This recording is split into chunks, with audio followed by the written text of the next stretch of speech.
From the always loud, always energized Williams Place Stadium here in Columbia, we welcome you to the SEC on ESPN on ABC, presented by Burger King. Number 4, Alabama. Boy, they've accomplished more in the last 4 weeks than any team against a fired-up South Carolina squad.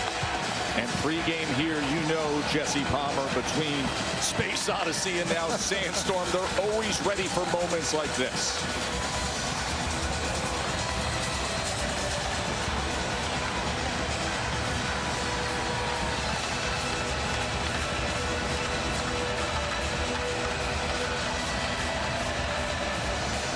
South Carolina won the toss. They elect to receive. And that means Nick Harbor, the track star, but the coverage there to meet him before the 20-yard line. Jesse, what do you see in Lenora Sellers? Well, he's the best athlete on the field at 6'3", 240 pounds. Pass blocking has been a major issue this year, and it's affected his statistics, Joe, but he still shows first-round talent on plays like this. 27 yards after contact, avoiding the sack, and then against Missouri, 3rd and 37. The pass rush forces him outside. He keeps his vision downfield, outruns everybody, and throws an absolute dime to Nick Harbor, just short of the first down marker. You feel like if South Carolina is going to win this game, they're going to need him to make superhuman plays. The concern is 25 sacks taken this year. Sellers on first down. He goes to the outside. He was trying to connect with Jacobs. Impact players are built by Home Depot. Well, it starts with South Carolina and their ability to run the football. Rasul Faison's a really tough runner in between the tackles. Vandravius Jacobs, I think, is their best route runner. He'll be big on third down. LT Overton and Yanze Pierre both playing at a very high level. Pierre, 3 sacks in their last game against the Volunteers. Sellers on second down as he goes to Faison. And coming out of the backfield, he gets ahead for 4.5 yards. Right. Tackled by Lawson. So, Joe, you mentioned Lenora Sellers being sacked 25 times this year, and it's on plays like this, third down. This offensive line has been really porous. They've had guys injured. They're playing a true freshman at left guard. They have got to do a better job keeping number 16 upright to give him an opportunity to throw it downfield. 3rd down and 4. Sellers, flag is down as it's incomplete beyond Van Jacobs. It's going to be James Smith jumping offside for Alabama. Offside. Defense number 23 in the neutral zone at the snap. 5-yard penalty results in a first down. Remember, it was 3rd down and 4, so a first down for South Carolina. And that's a big win for them early, and just staying on the field, Joe. I think to avoid the 3rd and long situations, they just got to have success, whether it's throwing it or whether it's running it on 1st and 2nd down. They've got to keep 3rd downs manageable in this one. Faison as he is tripped up, and we say hello to Katie George.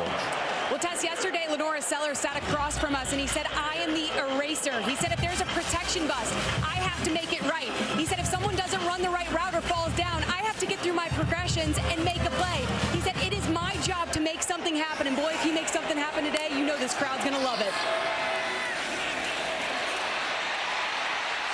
This crowd loves this most of all, when he can make a little magic with his legs. Finally taken down by Overton. Well, there's a good example of it. We talked about Yanze Pierre being an impact player. This time he loops inside, and that gives Sellers an opportunity to just break this contain.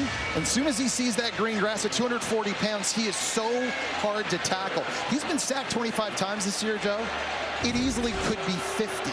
If it weren't for the athleticism of their quarterback. Yeah, everybody who watches the film on Sellers in this offense makes that comment. 25, he gets them out of trouble. Could be much, much worse. They split out wide on 3rd and 1. Sellers is going to take it himself and easily has the first down, and then drives a few Alabama defenders towards midfield. So the offensive line issues this year. Listen, they had an offensive line coach that was unfortunately dismissed. They played 9 different players, Jesse.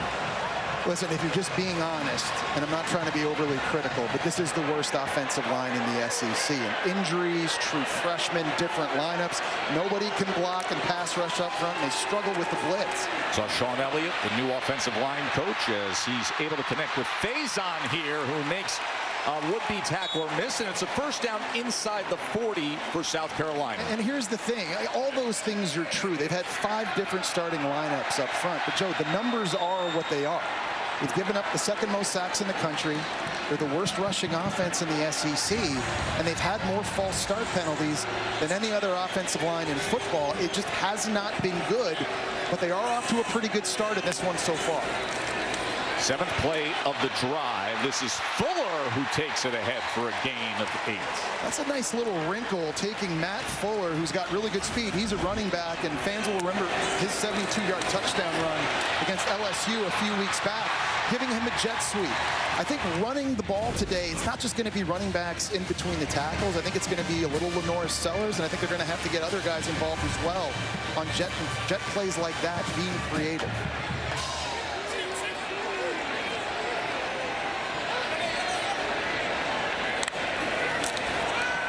Second and 2, quick to the outside, but it was thrown low and in front of Nick Harbor. Well, it's a good job that time of Sellers seeing the safety blitz and Xavier Mincy coming in, but he needs a more accurate throw. And that would be one of my bigger criticisms of Lenore Sellers this year. Yes, he is the best athlete on the field. He makes wow first-round type throws, but on throws like that, there are times where he misses wide-open guys, and because of the incompletion, that's what's resulting in them getting behind the sticks. Opening drive for South Carolina. 8 plays, 50 yards in, but can they convert here on 3rd and 2? Sellers with time. And now Sellers is going to run ahead for that line to gain and reaches out and is able to get it before Nakai Hill-Green makes the tackle. Well, really nice job in the back end by Alabama, taking everything away, but Sellers just really good awareness and understanding, hey, where's the first down marker and where do I have to get to? And that time, he outraces Nakai Hill-Green, the transfer from Colorado, a linebacker, to move the sticks.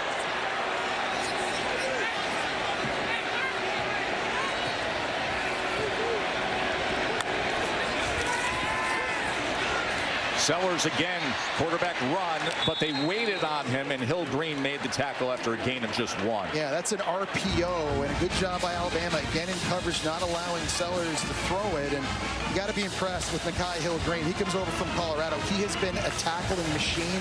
They've been running about a 3-man rotation at linebacker with Justin Jefferson, Deontay Lawson, but Nakai Hill-Green has made a lot of plays for this defense as well. He was all Big 12 before he moved over to Tuscaloosa.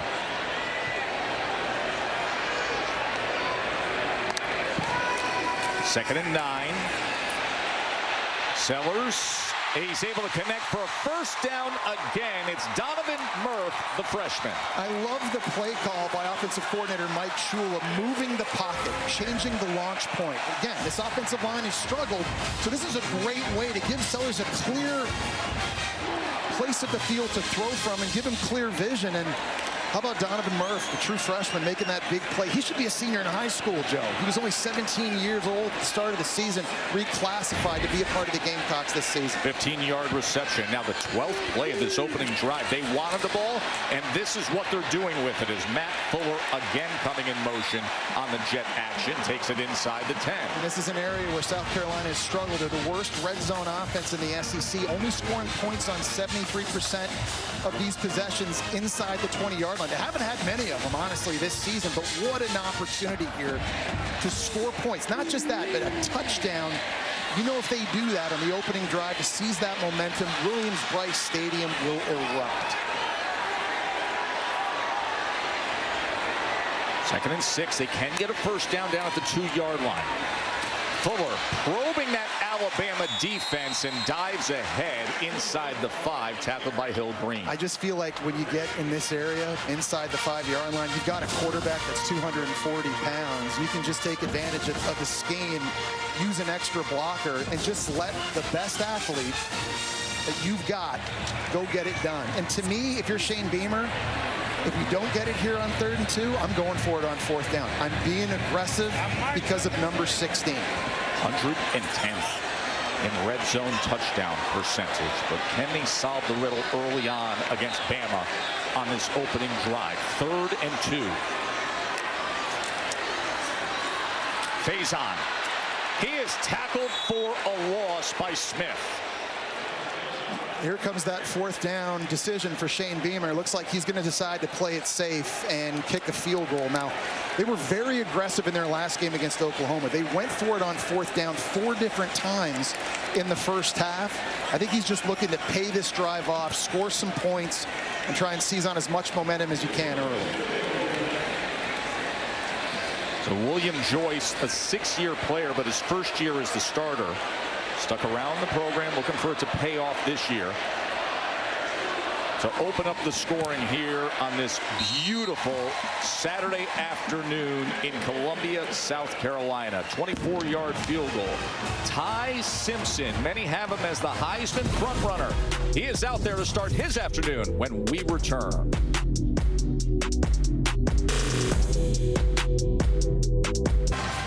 AT&T Connected Cam, all the great traditions of a Southern Saturday in the SEC here in Columbia, South Carolina. Homecoming weekend.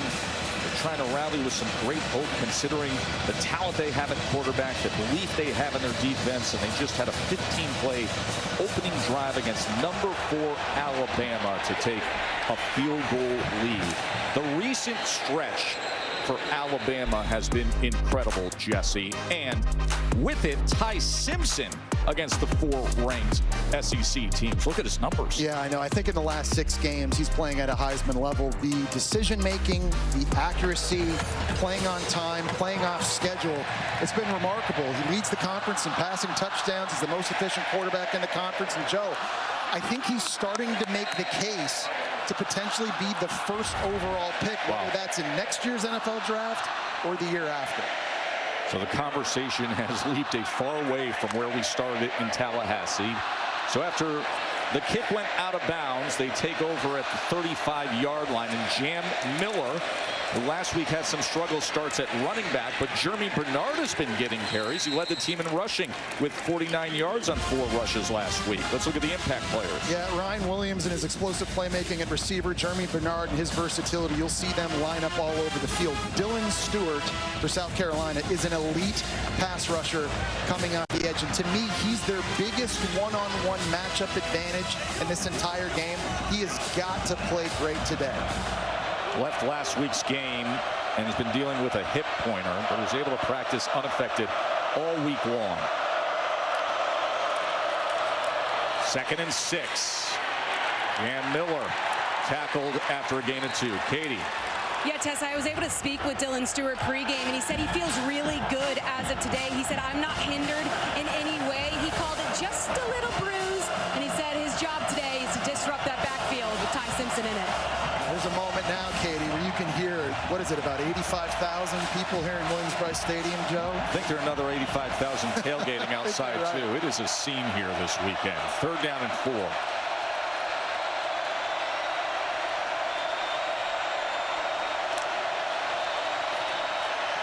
Simpson. He is tripped up. He was taken down by Brian Thomas, who came in leading the team with 4 sacks. And such a smart play by Brian Thomas, because he's going to rush up the field trying to get around Caden Proctor, but he just gets to the level where the quarterback is, then he's able to retrace when Ty Simpson decides to take off and run. This is such a big win for South Carolina, Joe, because Alabama has scored touchdowns on their opening drive 5 times this year. It's more than any other team in the country. So starting fast for South Carolina on offense and on D. Macari Swain is one of the most dangerous punt returners in the country. Dowd's punt drives him all the way back to the 7. But look at what Swain can do. He has 3 punt return touchdowns on the year, and he nearly made the most on that. The dynamic Lenoris Sellers back out there on offense when we return to Williams-Brice Stadium.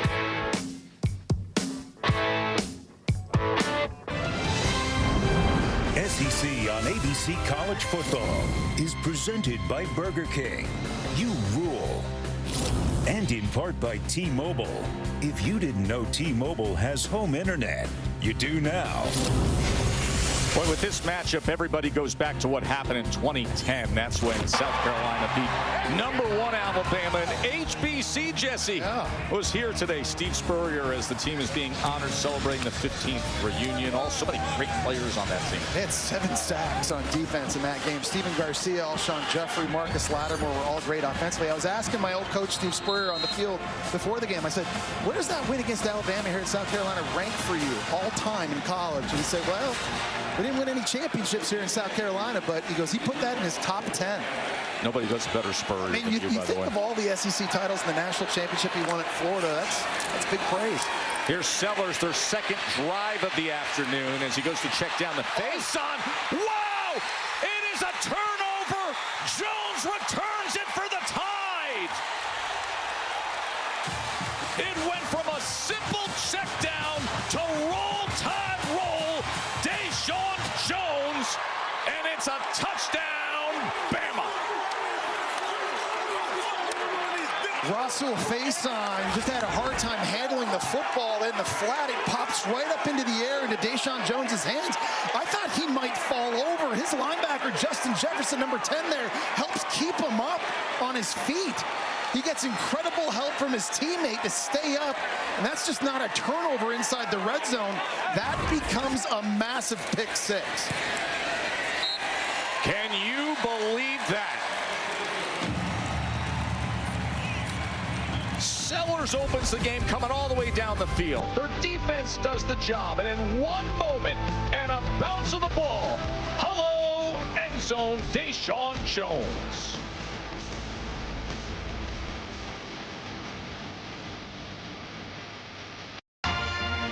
Welcome back to Columbia, South Carolina. Going back to looking at the pick 6. You got Deontay Lawson coming in on a blitz, so Sellers has to get rid of this, and he has Russell Faison out on a swing route. This is a ball he's got to be able to catch. It pops right up in the air into the hands of Deshaun Jones.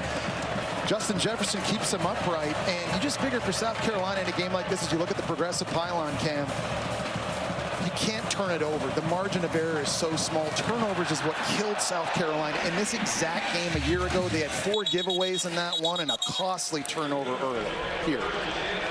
It was a wild one a year ago. Right now it's Bama 7-3. And of course, Saturday Night Football presented by Capital One will be number 3 Texas A&M taking on number 20 LSU. Chris Kirk and Holly will have the call. And at 7:45 on the SEC Network, it's number 17 Tennessee against Kentucky. Of course, we were with LSU a week ago.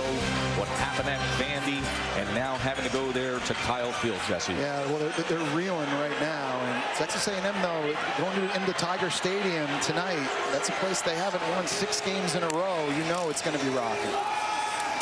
Matt Fuller trying to get around the edge, but instead it's Pierre able to take him down for a loss. And Yanze Pierre, we know what he did against Tennessee as a pass rusher, but this is a great job setting the edge here outside, working on the tackle, Tree Babalade.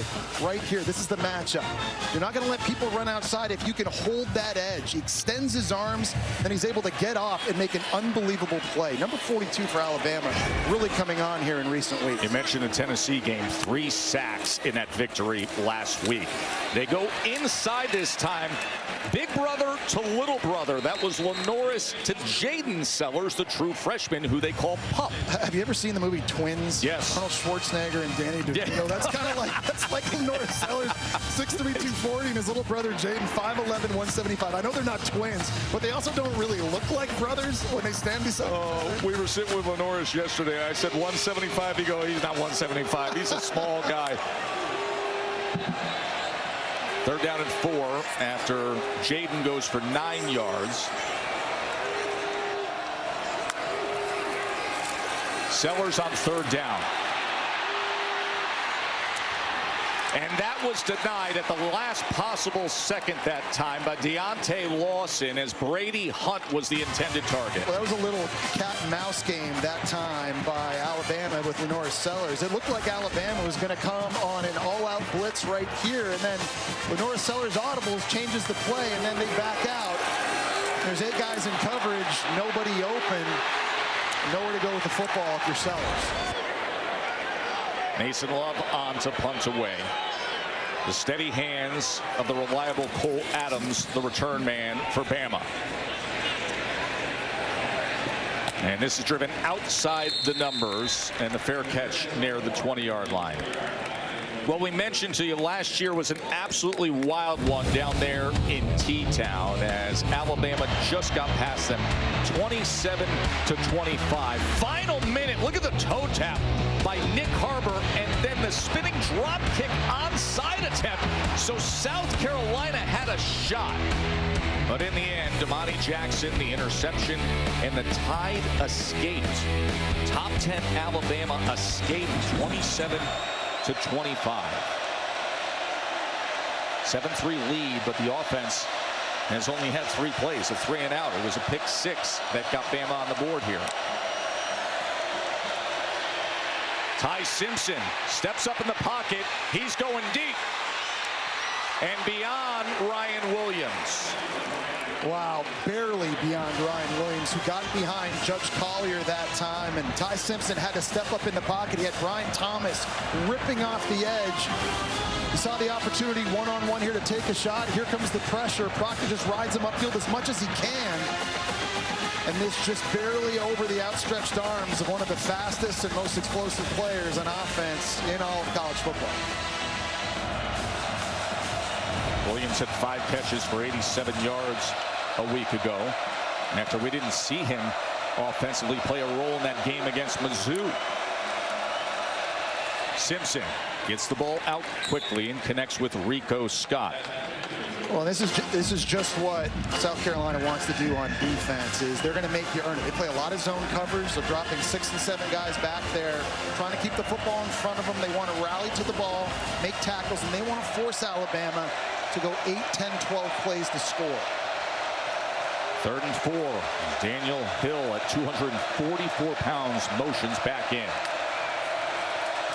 Simpson on 3rd down. It's incomplete.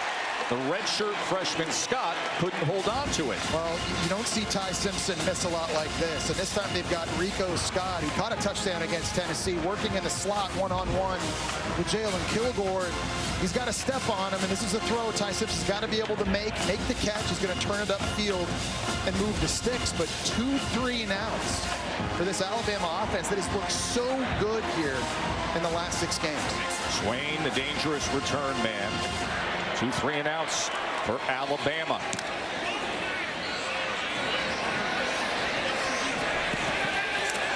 And he's going to field it off the bounce and then be wrestled down just beyond the 20-yard line. Well, you had to like what South Carolina did on their opening drive. I think it was a good job of mixing up the run and the pass, and they ran the football in a variety of ways, too. It was a little bit of Lenora Sellers in between the tackles on a designed QB run. And then you get the running back, Matt Fuller, involved on some jet sweeps to get to the outside. I love the idea of moving the pocket. You're trying to do things to help Sellers out against the pass rush. They got down close on 3rd down and 2 near the goal line. They had a negative play, which backed them up a little bit, and Shane Beamer didn't feel comfortable going for it, but they got the points early. This offense now trying to recapture that rhythm they had on that opening drive.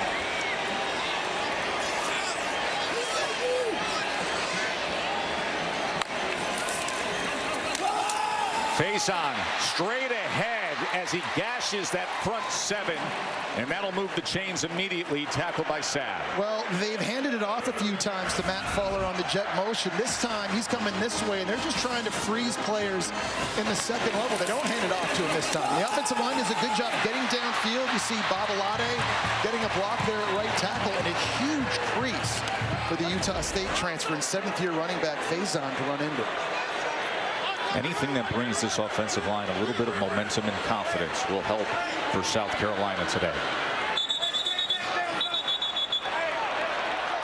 And there was some movement. False start. Offense, number 50. 5-yard penalty. Remains 1st down. That's Boaz Stanley, the transfer from Troy at center. And you see Sean Elliott, he's the new offensive line coach.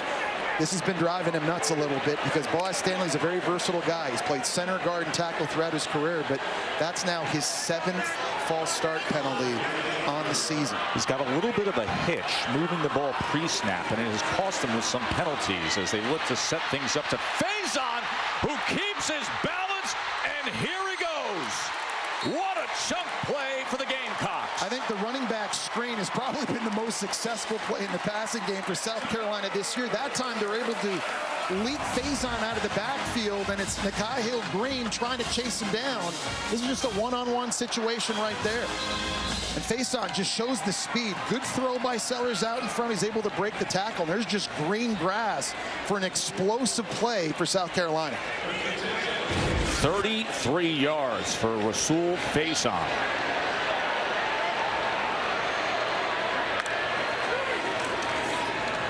Sellers, as the ball is out. And they're going to rule this incomplete. As Dingle never put it away. Second down. Well, Bray Hubbard came flying in that time to knock that away. The safety for Alabama. And Joe, I think he's been the MVP on defense for Alabama this year. He's always around the football. Just puts his helmet right into the chest of Dingle, knocks the ball loose. You know, in 13 starts, Bray Hubbard has 6 picks. Wow. He's forced 2 fumbles. I mean, just a turnover machine. He's made a big difference on the back end for Bama. We had a good discussion with Kane Womack, the defensive coordinator, about him. He says, listen, in terms of just analyzing a play, going and making a play, I think he's Alabama's best football player. 2nd and 10. Sellers backed all the way up to the 48, directing traffic, and then run out just near the line of scrimmage by Justin Jefferson. You know, and I just wonder if Lenore Sellers had an opportunity here maybe to make a throw down the boundary. He's going to roll out this way, but when you look down to the right of the screen, there's 2 defenders that now attack right here. And there's a receiver right here wide open for him to throw it to. I think he just gave up a little bit too early on that. 3rd down on 9. 2 out of 4 today on 3rd down.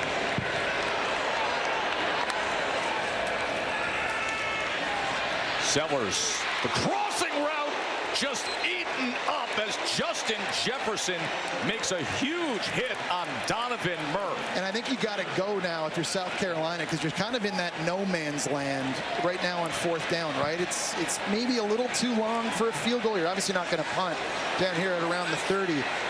Great job holding on to the football that time to make this 4th down manageable, and decision time here for Shane Beamer. Well, he'll have the end of the 1st quarter to figure things out. They're on the go, trailing 7-3. The SEC on ABC, presented by Burger King, returns after this message and a word from our ABC stations. Shane Beamer. Shane, big 4th down coming up. What will you decide to do? I think we're going to kick the field goal. I like the way our defense is playing right now. We got it to the quarter where we were able to flip in, so we got the wind at our back now. I don't want to jinx him by saying that, but, it's one of those, we're playing pretty good. Well, you never know with Beamer ball what they do with special teams. Often see the fakes. We'll see if they open up this 2nd quarter with a field goal attempt from William Joyce, and they do, and Joyce sends it just off to the right. Hindsight's 20/20, obviously. I just think in a game like this, you need touchdowns, not field goals. And I do agree with what he just told Katie. His defense is absolutely playing lights out right now, and you're going to continue to lean on them, and they've been doing that all season long. But you know it's only a matter of time before Ty Simpson and this offense wakes up. And so, it's easy to say this now, but as I was saying before break, I think that's one they should have tried to go for. Yeah, that's the story right now. When will the Ty Simpson-led offense wake up? Because we're starting the 2nd quarter, and Alabama's had 6 plays, 2 3-and-outs. And tackled for a loss is Jeremy Bernard, as Dylan Stewart, one of the most dynamic edge rushers in all college football, makes the play. Yeah, he is absolutely elite. He is so twitchy and can bend, and Josh Cuevas is going to try to block him, but he's actually going to run in to the tackle in the process right there. And Dylan Stewart is just the guy that can wreck your game plan. Offensive coordinators have got to account for this guy with chip blocks and sliding the protection. You got to move the pocket. He has freakish athleticism, and he can take the game over. Alabama right now has 4 total yards. 2nd and 17. They go with Jam Miller on the delay, and Miller, as a flag is down, weaving his way through the Gamecocks defense, and then finally met beyond midfield by Pipes. I think they're going to get Isaiah Horton at receiver for a hold on this play. I think this is coming back. Offense, number 71. Penalty from the spot of the foul. Remains second down. Well, they call it on Cam Dewberry. He's the left guard right here inside. And he's going out in the second level. Just wraps his arms right around the linebacker. I think that was Sean Murphy, number 7 for South Carolina. I thought there might have been a holdout in the second level with Isaiah Horton too. But going backwards here in this drive, obviously the negative play. And now a big holding penalty negates a great run by Jam Miller. Alabama's got to get it together. Kalen DeBoer. Talked to him this week. He understood exactly what the assignment would be about staying with all the momentum coming off the 4 wins in 4 straight weeks against 4 ranked teams. 2nd and 25. That is batted down by Monco Goodwine, the 6'4", 300-pounder. And he's an Alabama transfer going against his old team, and just really good awareness by him stopping his rush. He split the double team right up the middle, and once he gets to this point, he just stops right there because he sees Ty Simpson's body language. Just going to hold on, knock this thing down, and now set up 3rd in California. Goodwine blocked a punt against LSU last year, jumping over the shield, and now he bats this pass down to make for 3rd and 25. And listen to Williams-Brice roar. 3rd and 25 for Simpson as he connects with Horton, but he needed about 6 more yards, and a flag is down near that line to gain. I don't know, South Carolina might have had 12 guys on the field. They had a late substitution with Judge Collier. There is no foul on the play for a legal substitution on the defense. There was only 11 players on the field at the snap. 4th down.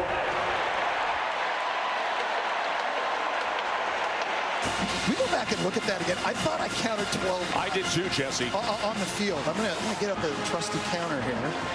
Take a look at that because Collier's coming on late. 1, 2, 3, 4, 5, 6, 8, 9, 10. Okay, 11. And see, but Collier's coming on late though. I don't think we showed the substitution late. I think that was 12 guys.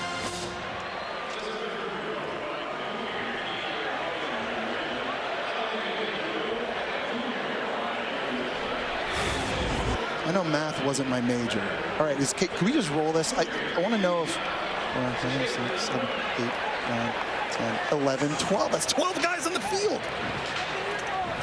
My Florida degree in math was coming in handy. That's one I think the referees missed. Like when I saw the late substitution and the way that the secondary rotated, that should have been a penalty on South Carolina's defense. Now they're looking at the same screen you saw on the defense. Shane Beamer, his 5th year with Gamecocks. Okay, this is the most I've ever used the counter in a game in my life, just to make sure I'm not completely crazy. After video review, there was 12 players on the field on defense. The 5-yard penalty for illegal substitution will be enforced from the 15-yard line, 5 yards, and it'll be 3rd down. Remember, it was 3rd and forever.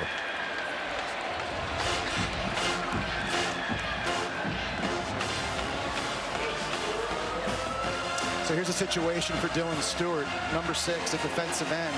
He's a guy that they like to line up against the right tackle. And the right tackle, that's been the problem area for Alabama all season long, whether it's Wilkin Formby or Michael Carroll. But Alabama has got to be careful they don't leave number 6 out on an island one-on-one on the edge. There is Formby. That has been the side that has struggled. 3rd and 20 after the penalty for Ty Simpson. And breaking free is Daniel Hill. And Daniel Hill, the running back who's been emerging, takes it ahead for a first down. They get out of that giant hole. It's a play Miles Norwood at corner has got to make. And I know it's hard because Hill is a 245-pound running back. He's not going to be an easy guy to bring down, but you've got to be able to make that stop and force the punt unit out on the field. What can you say, though, about the true sophomore Hill, Joe? In his last 2 games, he's getting more playing time. He's made some big runs, some big catches, been blocking on third down. He's been earning those opportunities, and he's becoming a bigger part of Alabama's offense. 21 yards on what was 3rd and 20. Simpson trying to extend the play and then gets it complete to Ryan Williams. I think this is one of the areas Ty Simpson has really shined this year, is off-schedule plays. He's trying to throw this thing to Ryan Williams, who's running a deep crossing route, and it's going to take him a very long time to clear through 3 different South Carolina defenders. You see how Ty Simpson, once he locates the target, he gets his feet set and makes a very accurate throw. Pre-game, the 2 of us were standing down on this left side. He was throwing those corner routes accurately just a yard before the sideline. I turned to you, we both looked at each other and said, man, is he accurate. He showed it there. Hill back in at running back.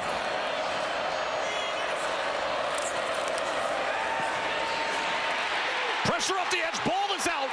The ball is out, strip sack, and South Carolina's got it. Troy Pikes with the recovery. They brought the corner blitz. Bakari Swain, who we've seen return a couple punts in this game, comes off the edge with the speed. Caden Proctor saw him way too late. He's able to get the sack, knock it free. Troy Pikes jumps on it, and that was a turnover South Carolina's defense needed desperately. A strip sack, forced fumble.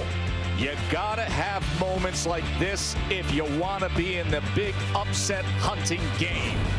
South Carolina's defense does it up right here. Gamecocks with the ball, trailing 7-3 when we return. After the turnover, South Carolina back on offense on this SEC All Day presented by IHG Hotels and Resorts as Sellers gets it complete to Brady Hunt. Yeah, Bama right now is just on their heels. And I think a big question coming into this thing was, could they keep their edge? Because they survived the gauntlet, beating 4 straight ranked opponents without a bye week. First team in SEC history to ever do that. But you couldn't have a letdown here on the road. And for Kalen DeBoer, his team's 1-4 against unranked opponents away from Bryant-Denny Stadium. They got their hands full right now. Short pitch to Matt Fuller as the pursuit down the line came with Pierre and Jefferson for Alabama. I think South Carolina offensively here is just trying to keep the rhythm and the flow going, and they're attacking in between the tackles. They're also trying to spit the football out wide in the perimeter to try and use their speed.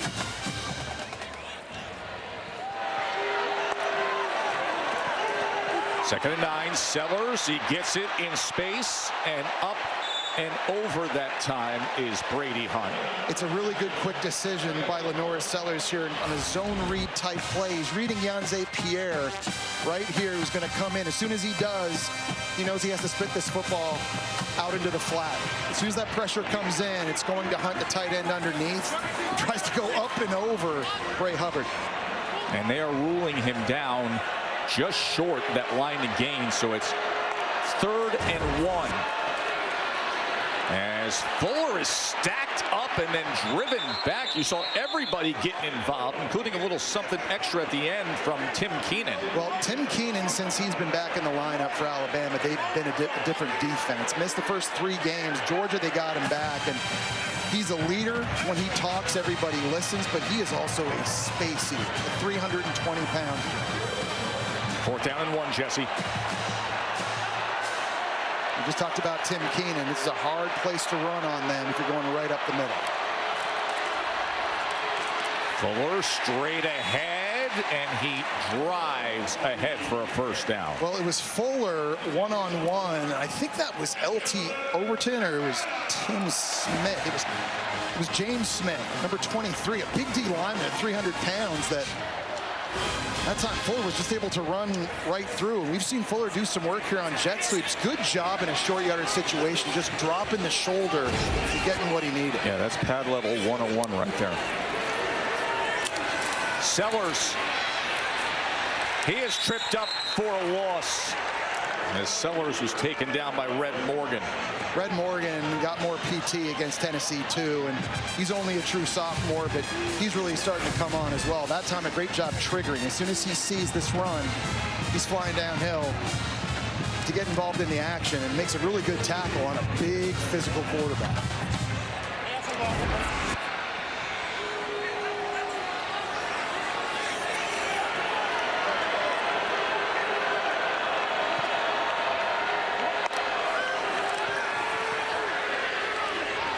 Incomplete as he tried to set it up for Bennett. Well, it's a good play. It's a screen, and Alabama's blitzing, but that's got to be a more accurate throw as well. You're throwing it to a receiver on a screen. You got to take a little bit off of that. Just look at what South Carolina's been able to do in this game. So much of their work has come in the territory of Alabama, and the complete opposite for the Crimson Tide. Look up at that scoreboard. You see 7-3. You see Alabama with only 12 offensive plays. Of course, they had the freaky bounce of the ball that was returned for a touchdown by Bama's Deshaun Jones. 3rd down and 14.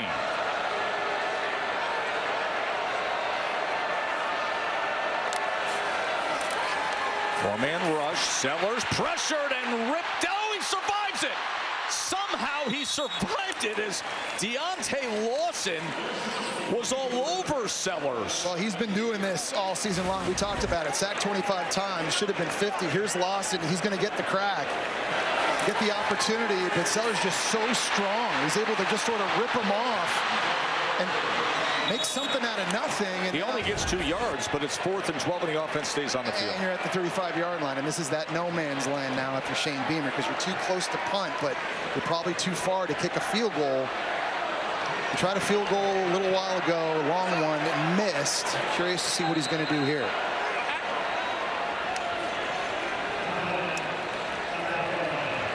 Timeout is going to be used by South Carolina. They'll be facing a 4th and 12 when we return to Columbia.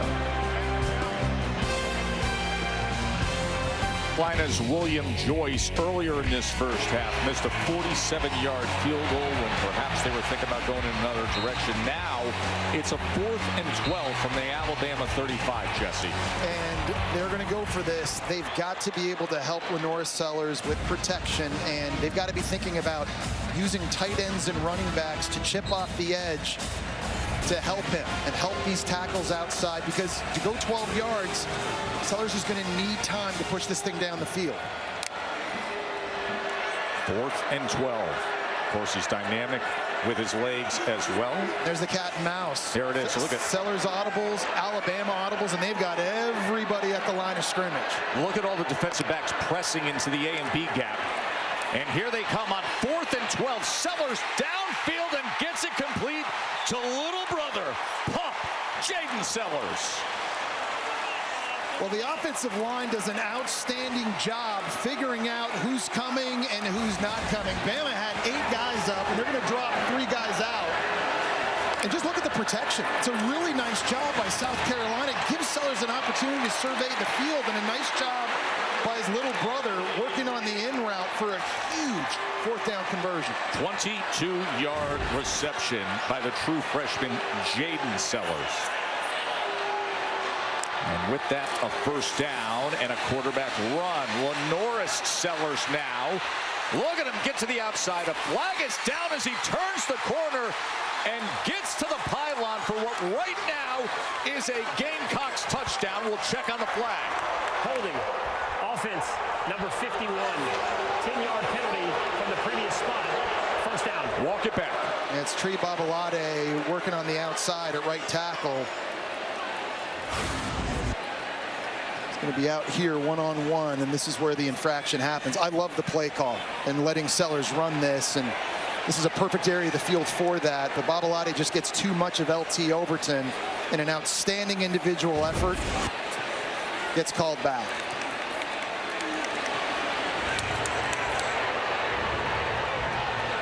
And you see Tree's reaction. Well, we said earlier in the game, Joe, that to win this game, we thought Lenora Sellers was going to have to do some superhuman things. That's a great example of it, but the margin for error for them is just too small. And you got the pick six already. You've already missed a field goal, and now a penalty wipes a touchdown off the board. These are just self-inflicted wounds that just can't happen if you're South Carolina.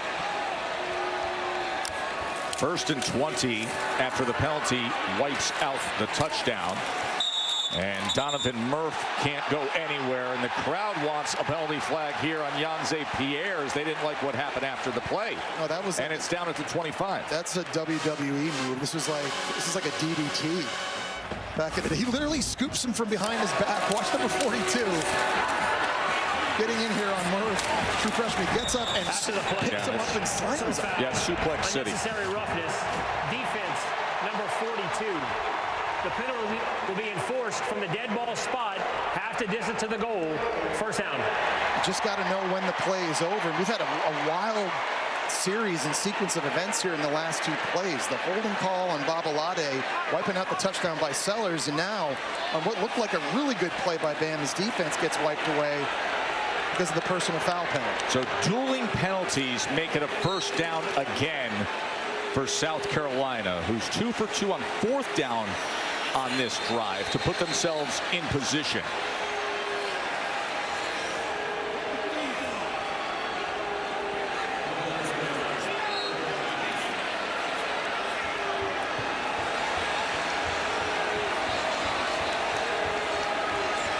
Faison comes in motion. Sellers looking for an option. He spins all the way back at the 26. That's where the next flag comes out. They may have another holding. It's going to be Josiah Thompson, the left tackle, number 74.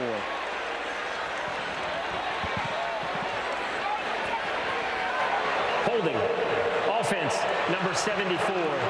10-yard penalty from the previous spot. First down. A guy who was a freshman All-America last year, but has not played up to that level this year. Yeah, and he's been the consistent up front for South Carolina. He started every game for them, but you're right. He is very talented, but he's been very up and down. That time, Yanze Pierre just trying like a crush rush to get in the backfield, and Shane Beamer just can't believe it. These penalties on the offensive line have been killing them all season long.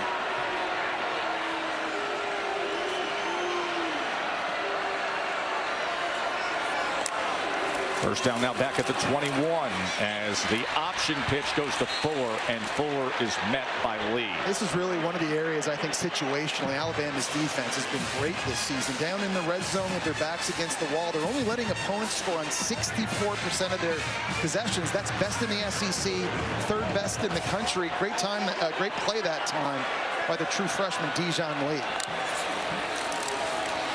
2nd and 23. That was thrown high, incomplete, looking for Brown. Yeah, that's another throw, a little off target, that time by Sellers in a clean pocket that you just have to be able to make to help keep these 3rd downs more manageable. And now you're backed up again in a 3rd really long situation. The last time there was the cat and mouse, right? Sellers audibled, Alabama put everybody at the line of scrimmage, tried to drop guys out, and South Carolina picked it up. They hit a big one to Jaden Sellers. What happens here?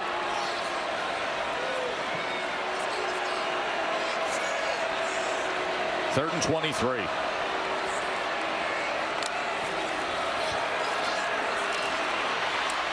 And he goes Shavel underneath to Dingle as he is wrapped up and brought down at the 16-yard line by Hubbard. Well, I like it, and it's a short completion. Obviously not going to move the chains, but you've made it so much easier now for your kicker and William Joyce. And I just think you want to capitalize on the momentum that your defense is giving you in this game right now. So this is really big. After getting the sack fumble, you want to turn this thing into points.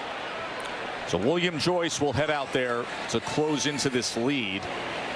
6-year player, we told you, waited his turn, a career walk-on, hadn't scored a point prior to this year and earning the starting job. This a 34-yard attempt. Good lift and rotation, and he puts it through. And the bottom line is this: unranked South Carolina is right there with Alabama with 4:23 before halftime, and that makes for a happy cocky as it's 7-6 Bama on top.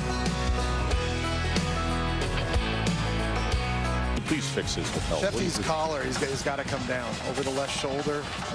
He's got really good style, but I mean, somebody's got to get in there. Always on the phone. He's always breaking. I'll give him a break there with how hard he is. Always. Rico Scott on the return. Let's check in with Kevin and Booger in the studio. Gentlemen. Past Capital One halftime report minutes away. A first for Lane Kiffin and Ole Miss. Highlights coming your way. Indiana and Georgia Tech dominate. Right now we got action. Texas on the road at Mississippi State on the SEC Network. Okay, Arch Manning, trouble throwing the football. How about the legs, Boog? Yeah, it's good to see him use his athleticism and start to make some stuff happen for the Texas Longhorns. Right now it's just 7-7 late in the first quarter. Back to you, Tess and Jesse. Looking forward to that. 7-7 Texas and Mississippi State. There's Ole Miss and Oklahoma put on a show, and now just over 4 minutes before halftime here. Ty Simpson gets to the outside to Bernard, who turns the corner. Well, we've been talking, the big story, I think, in the game so far is South Carolina and defense and how they've been just shutting down Ty Simpson. And last time out, they got the big sack, forced fumble by cornerback Bakari Swain, and that's been going on here for years now. In the last 5 seasons under defensive coordinator Clayton White right there, 101 takeaways, leads the conference. Your former teammate with the New York Giants.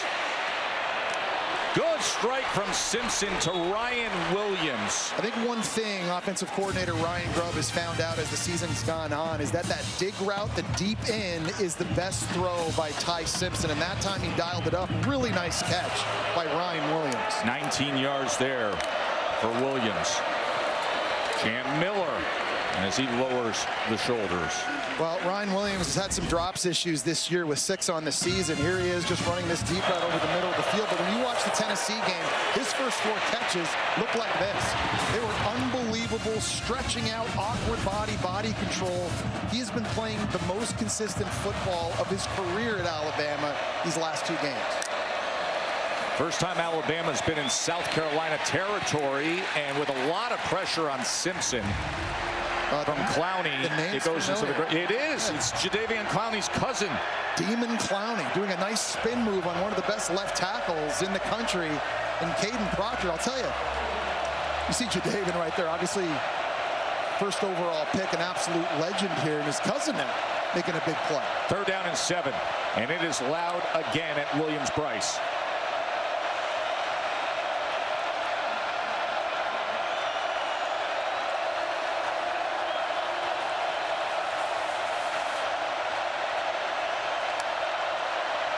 Here's 3rd down and 7 for Simpson in the Tide as he has to escape and then finds the open man again. It's Daniel Hill. What a play by the sophomore. The poise of Ty Simpson all season long, especially on 3rd downs. In the road where it's loud, he's getting the play change. You saw it against Georgia, you saw it against Missouri, and now here at South Carolina. He avoids the sacks, keeps his eyes downfield. Daniel Hill has made a big play earlier in the game on 3rd down, makes a guy miss. When things get off schedule, I think few quarterbacks in the country have been better than Ty Simpson, and all of a sudden Alabama inside the 10-yard line. And Daniel Hill is starting to become one of those players you have to know when you watch the evolution of the Alabama offense. That was a 41-yard reception. Simpson with his legs now as he gets inside the 5, but at 244 pounds, Jesse, you know, we were having this conversation with Ryan Grubb, the play caller. I said most guys are just forward leaning at that weight, but he's got great balance and super soft hands. Well, they thought coming out of spring ball, they thought that Daniel Hill might beat Jam Miller to be the starting running back. Some injuries kind of slowed him down. He's really coming on, and right now, Joe, he's got Alabama in great position near the goal line. 2-minute timeout. Welcome back to Columbia. It was a slow start for Alabama's offense, but Ty Simpson's really waking up here on this drive, throwing it. Beautiful dig throw here over the middle. Not perfect by any stretch. Great stab by Ryan Williams. Then in a big 3rd down, he's able to break contain, find Daniel Hill down the sidelines, and all of a sudden, Alabama inside the 5-yard line here. Oh, boy. We got big man in the backfield. We got a Caden Proctor crispy package working on 2nd and goal. Here he goes. And he is cut down. The 366-pound left tackle was taken down by Troy Pike. It was Nick Barrett that makes the play, though, number 93 for South Carolina. He goes low and he gets pushed, and he just collapses the left tackle in the backfield so that the big 366-pounder can never get going. That is an outstanding job. A new wrinkle we're seeing with Caden Proctor, but South Carolina was ready for it. You talk about the crispy package. You've seen it this year. Wide receiver screen against Georgia, fullback dive against Vandy. We saw him in the Wildcat, Joe, against Missouri, and now another iteration of it here. But get the Gamecock defense ready. They've been watching their film, and they were prepped. 3rd and goal.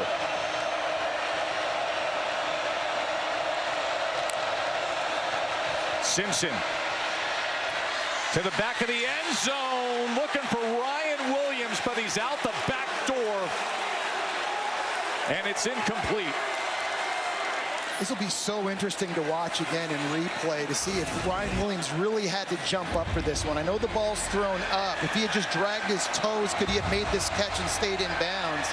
I think he could have. Great job by South Carolina rallying to the football to knock him out, and now a massive 4th down. 4th and goal.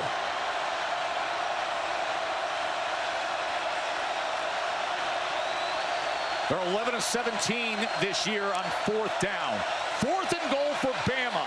Simpson, touchdown tie, Josh Cuevas.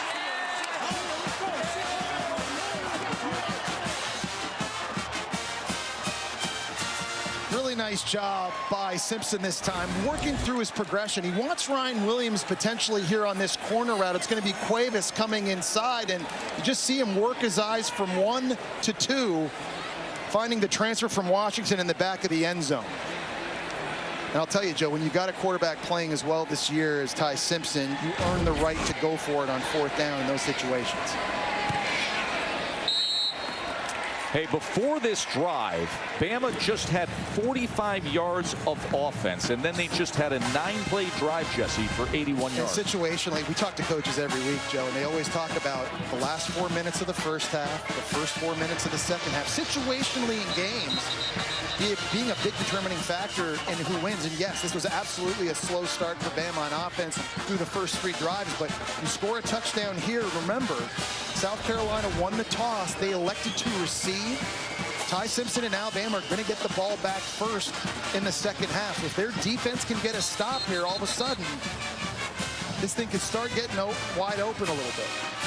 You think how choppy things were and how slow they were to get going for Alabama, and everybody talks about it. When you go through a stretch the way they did at Georgia, ranked number 5, the revenge game against a very good ranked Vandy team, at number 14 Mizzou, the rivalry showdown against a good ranked Tennessee team, and then you come here and you see the struggles South Carolina's been having, and then finally the offense finds its stride just before halftime here, 14-6.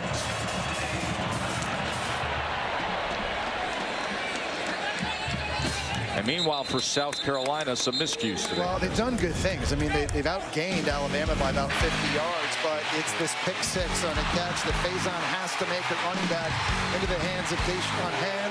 Takes it in for the score. There was a missed field goal as well early in this game, and then a touchdown run by Lenora Sellers wiped off because of a holding penalty against the right tackle. Margin for error for South Carolina, just it's not very big again, and they've got to stop shooting themselves in the foot as this game goes on. And Beamer looks on as his star quarterback Lenora Sellers, see what he can offer up here with 1:45 before halftime. A-gap pressure, and he is taken down by Justin Jefferson. The one thing South Carolina offensively has struggled with is movement up front, and Boaz Stanley's working against the nose guard. He doesn't pass it off with the guard outside. Here, it's a linebacker, Jefferson, coming from the other side through a clear hole up the middle, and Lenora Sellers doesn't have a chance. Just the communication between centers and guards has been such an issue, I think, for South Carolina on their O-line this season. When things like that happen, Joe, as a play caller offensively, there's only so much you can do when you're giving up so much pressure. I mean, you can max protect with tight ends, and running backs, and you can move the pocket, and you can try to run into the blitz and see if you can crease them. You can throw a bunch of screens. South Carolina's tried all of those things this year, but you know the saying in football, it's not about the X's and the O's, it's the Jimmies and the Joes. And South Carolina just doesn't have the Jimmies and the Joes up front. 9 different players on the offensive line have started. It's the most in the nation. Coming off the Alabama timeout, it's a 2nd and 19.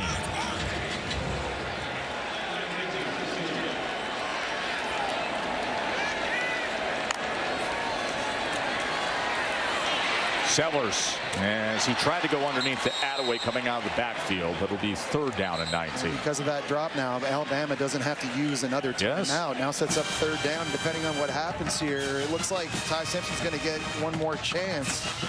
With the ball at midfield, you see there, and talking to his quarterback coach, Nick Sheridan. They're going over what's going to happen in a 2-minute situation to see if they can steal some more points here before the end of the half.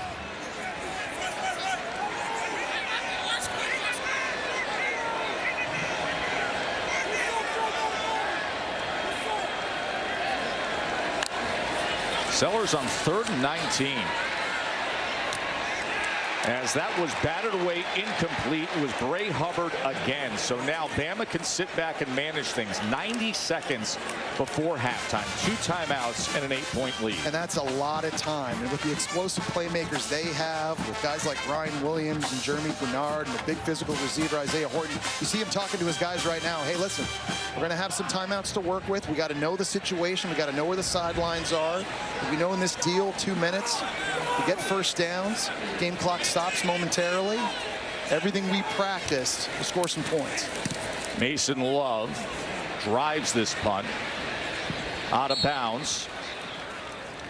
And it'll be 1:23 remaining. College football rankings, Jesse, are brought to you by Prudential. Well, Ole Miss already got a big win earlier. That was huge. This is a big game on the road. Death Valley, obviously Alabama right now with their hands full as well. And Vanderbilt right now tied 3-3. This thing's going to change. I'll tell you what, I know we've got the AP top 10 for now, but the first college football playoff ranking comes out November 4th, and that's the one that matters. Absolutely. It'll be really interesting to see. A lot of big matchups coming up the next couple of weeks here, how that's going to look. Well, especially down the stretch of the SEC with all these ranked teams having to meet up. It's interesting when you look at the schedules ahead. We'll have that conversation a little later on how it could play out in the SEC in November. Simpson threw it to the outside of Rico Scott, the redshirt freshman, who's getting a little more playing time because Lottie Brooks, the star true freshman, is out injured. You take a look at sort of how Alabama has divvied up running and throwing the football. Running the ball consistently has been the biggest issue, I would say, for Alabama all season. It's showing up here in the first half. Simpson on 2nd down as he's able to connect with Cuevas, who had the touchdown on 4th down moments ago. Now you got to go quick here if you're Alabama. You don't want to use the timeout at this situation. You got to communicate this in a 3rd and short situation. Remember, you get a first down under 2 minutes to go in the half. The game clock is going to stop momentarily. 3rd down and 2.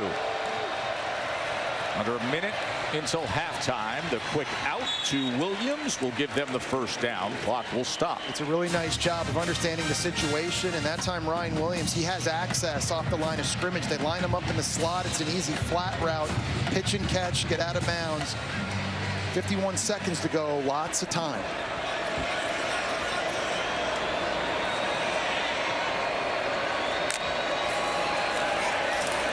Simpson. Big strike downfield to Williams is overthrown. Well, one thing the South Carolina defense prides themselves on is keeping the football in front, not letting it get behind. They know because of Ty Simpson and all these receivers, they're going to have completions. Just can't let them get behind you, and that was a good matchup for Ty Simpson. Ryan Williams one-on-one in the slot against Jalen Kilgore. Just a little bit too far down the field, now setting up 2nd and long. Here's 2nd and 10. Simpson will dump down to Hill, who's been the leading receiver for Alabama so far. And he goes for 8 yards. It's a good job by Hill just catching it and immediately turning around and trying to get upfield, get what he can. Now finally going to use a timeout here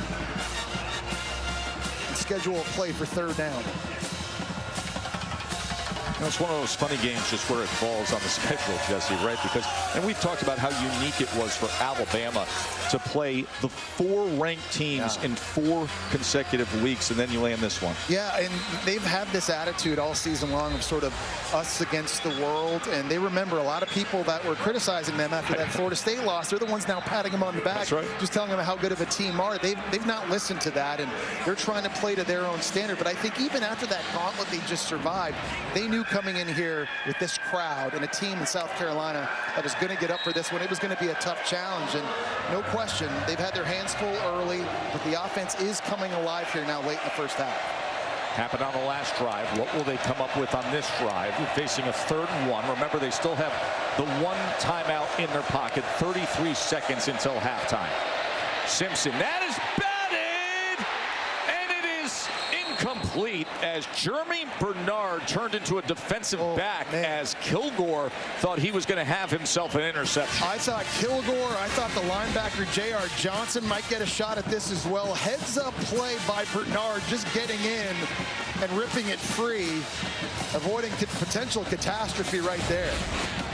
And now it's 4th down, and the offense for Alabama stays on the field.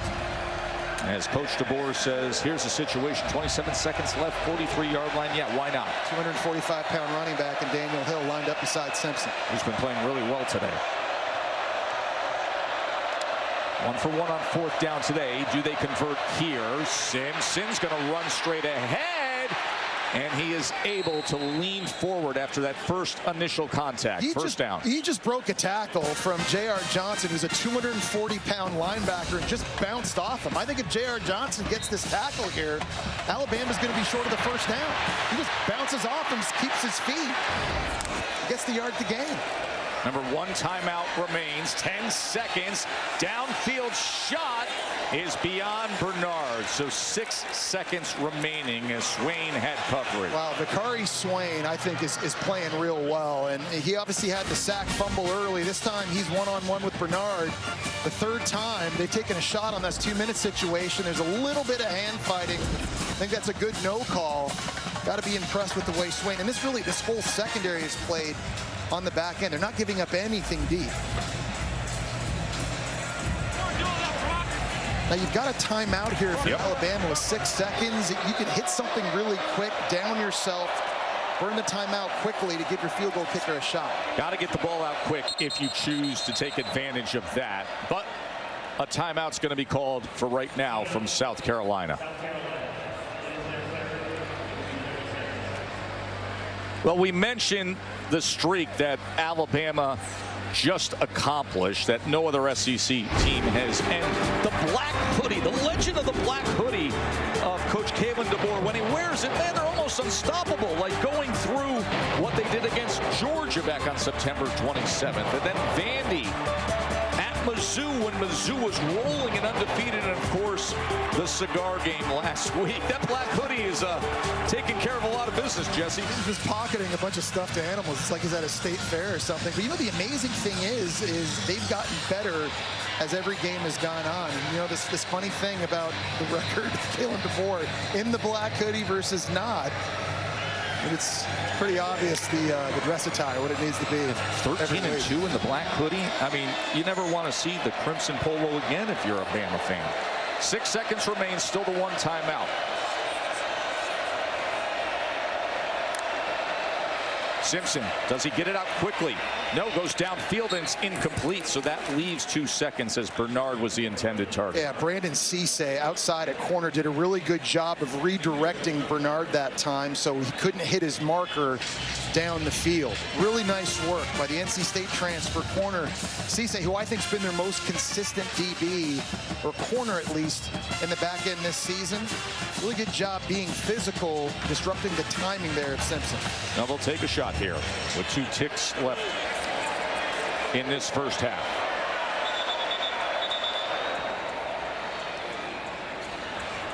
Kalen DeBoer will use that final timeout, be able to take a chance to talk it over. And Ty Simpson, of course, we mentioned, listed by many polls at this juncture as the Heisman front runner as we turn the corner towards November. 6 games this year with multiple touchdown passes and no interceptions.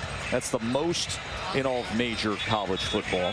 Got off to a little bit of a slow start today before we saw here in the second quarter this offense finding its gear. Now, this Hail Mary is something that offenses practice all season, and it's something that they've got in the game plan, obviously. Now, last time out, they had 3 guys lined up to the right-hand side, and you're just trying to get all 3 of those bodies down into the end zone, 1 receiver from the other side trailing, and you're just trying to stack everybody. And Ty Simpson's just going to throw it up as high as he can, let everybody run under it.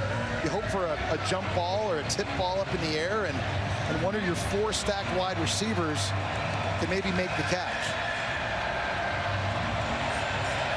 4 DBs across the 10-yard line for South Carolina. 6'5", Derek Meadows.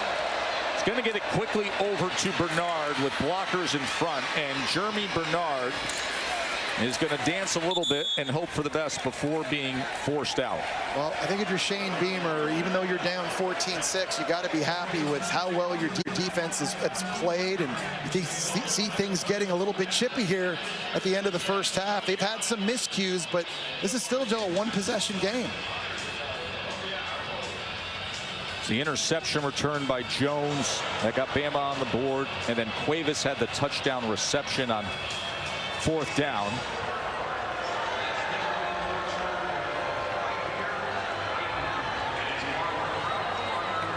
(14-6) at the half for the number 4 team in the country. Katie? Thanks, Tess. Coach DeBoer, you guys start with the ball after half. How would you assess your offense's play so far? Yeah, it's not what we want. It's not what it's supposed to look like, and we just got to make the easy throws, easy catches, and give our guys a chance, you know. And so it's execute the base stuff. So we're trying to do too much sometimes. What do you think of the job your defense has done in containing Lenora Sellers? Yeah, they're doing a great job making them snap again on offense and getting the stops. You know, I like where we're at there. So we just got to make sure we put a second half together with it. Thanks for the time. Coach DeBoer's offense only had 2 rushing yards in that first half. But Ty Simpson was able to find Cuevas for this touchdown as we head to the Capital One halftime report with Kevin and Booker. Gentlemen.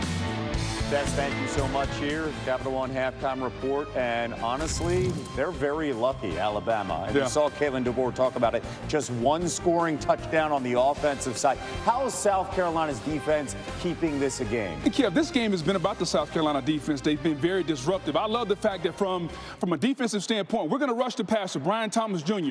A key rule when you rush the passer, Kev, don't get behind the quarterback. He does a good job of coming back. He's going to come back downhill and put pressure on Ty Simpson. That's a really good job. If you can't get to the quarterback, how about a tackle for loss in the backfield?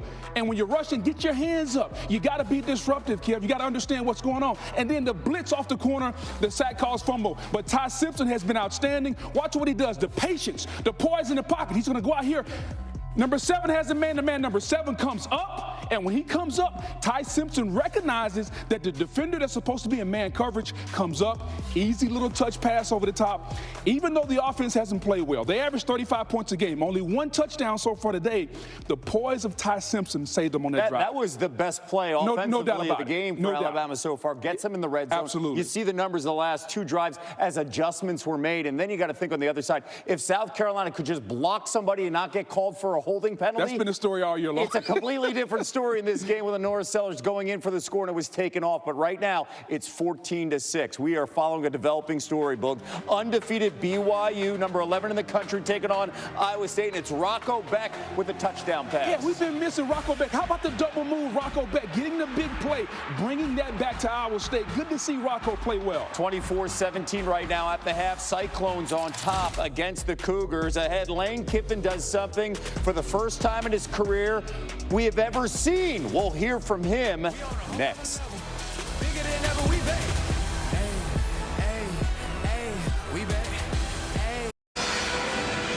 Always a great scene here at Williams-Brice Stadium. SEC on ABC is presented by Burger King. Number 4 team in the country with a choppy first half. They lead by 8 points against unranked South Carolina. Alabama 14-6. A defensive touchdown, a 4th and goal touchdown on a touchdown pass. South Carolina defense has held their own a bit. And they've done this all season long. Even though the offense continues to struggle, the defense just hangs on, and they've been making the plays they needed to make High-speed highlights brought to you by T-Mobile 5G home internet. First off, it's Brian Thomas coming off the edge, and he retraces, able to make a play on Ty Simpson for a big sack. And then Dylan Stewart splitting the double team for a tackle for loss. They forced 2 3-and-outs right out of the gate. Goodwine here. Nice heads-up play, knocking down the screen to Bernard, and then Bakari Swain, the biggest play on defense so far on the corner blitz, forcing the sack and the fumble. Troy Pikes hands it off to Shane Beamer. This is what Clayton White's defense has done all season long. They've been hanging on. The question is, how long can they hang on?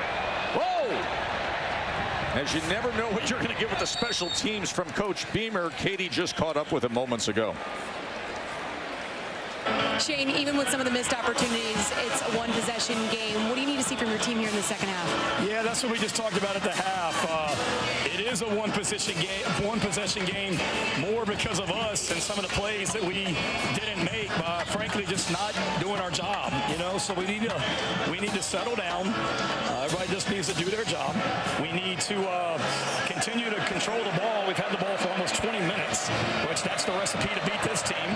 We got to continue to stop the run defensively, and offensively we can't turn it over. We need to get some on defense, but really it's just finishing drives. I mean, we're doing a lot of really good, but we got down there twice in the red zone and got stopped. Appreciate the time. Thank you. Thank you. Jam Miller with the carry to open up this second half. Remember, South Carolina had won the toss earlier. They elected to receive, and they came down the field, got the field goal drive, and then just before halftime, that's when you got the sense that Alabama's offense started to find them. Yeah, and Alabama's got to find the run game. That's what they couldn't do in the first half. Only 2 rushing yards before that last play to Jam Miller. These big guys up front, they have got to be able to find some creases for Kevin Riley there, for Jam Miller, for Daniel Hill, so they can have some balance on offense. See if they can rely on Jam Miller here. Offensive coordinator Ryan Grubb says he brings some presence and calmness to the run game. And that looks like that's what they're trying to do, is it'll be 3rd down and just a couple of yards. Okoronkwo with the tackle. Well, Ryan Grubb told us, too, that this week he really challenged his running back room to play better and to raise their level of play. He said, we've got to get runs that gain more yards than what is blocked. He's got a very highly recruited room and talented room. When you talk about Jam Miller and Daniel Hill, Kevin Riley, the list goes on and on and on. He wants to give all these guys an opportunity to get touches and then start riding the hot hand. And I think that's something you might see here in the second half. 3rd down and 3.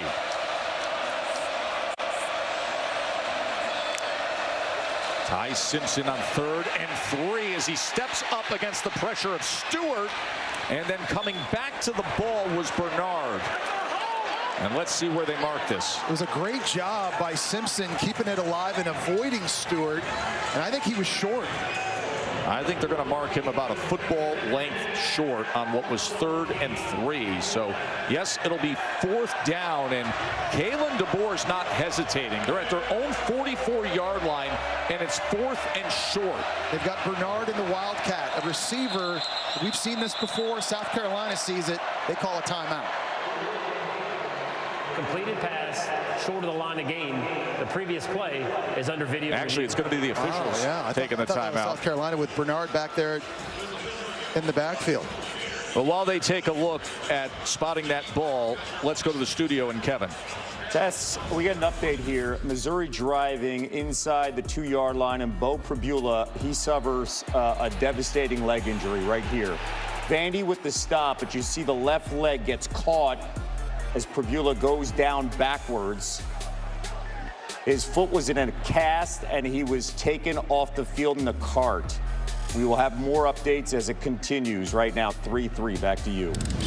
Hate to see that for Bo Pribula, the guy who started his career at Penn State and came over and transferred to Mizzou to bring them such success this year. After video review, it is a 1st down. The receiver had firm control beyond the line to gain.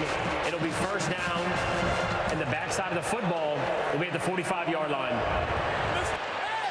So we're saying he has firm control there, and there's no bobble or wiggle once he's going to the ground. And where the ball is in relationship to that 1st down marker right there when he goes out of bounds, they're saying he crossed that line. With complete possession, you need indisputable video evidence when you're looking at this in review to overturn the call. That was short of the 4th down, or of the 1st down marker. certainly they saw that. So it's a first down for Alabama after the 3-yard reception for Bernard.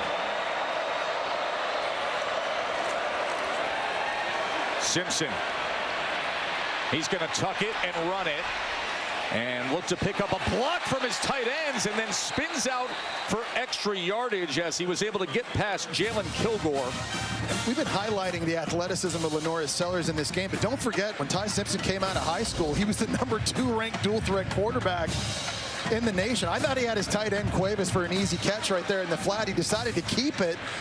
And breaking tackles, not a great effort by Jalen Kilgore. He takes a big hit going out of bounds at the very end, but short of the line of game. It'll be second down and short. as Alabama's trying to establish this run game, they're going to have to get it in a variety of ways, not just running backs, but Ty Simpson's a guy that can help out too. 9.5 yards on that run from Ty Simpson.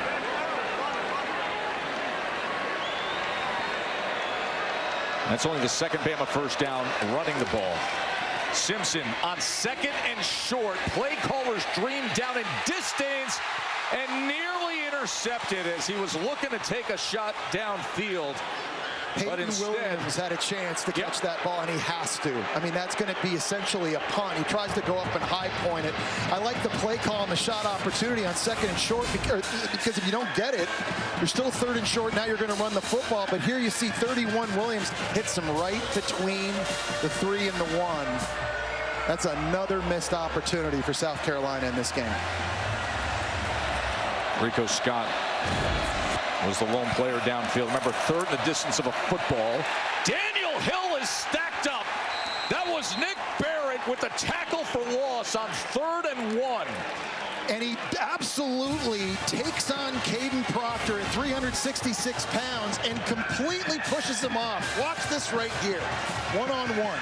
Big man against big man. Get off me. I'm in the backfield tackling a 245-pound running back. Remember, it was Barrett that tackled Caden Proctor earlier in the game on that goal line situation, and you may have another big matchup between these two right here. That's a whole lot of meaty split screen right there. That's like Billy Hall's Steakhouse here in town. All right, here we go. 4th and 1 after the tackle for loss. This place is roaring for a stop. Simpson on 4th and 1 to pass. Hit as he throws and gets it complete to Ryan Williams. Oh, he dropped it. He dropped it. Brian Thomas with the pressure. Williams dropped it. That has been an issue this year. Oh, and that he's made a lot of really good catches these last 2 games. That is one Ryan Williams would love to have back. It's incredible that Ty Simpson even got rid of this because of the pressure right here from Brian Thomas Jr. But after the dropped interception, they come up with a big one on 4th down, and South Carolina is going to get it back. 90% caught until the very end. Incomplete.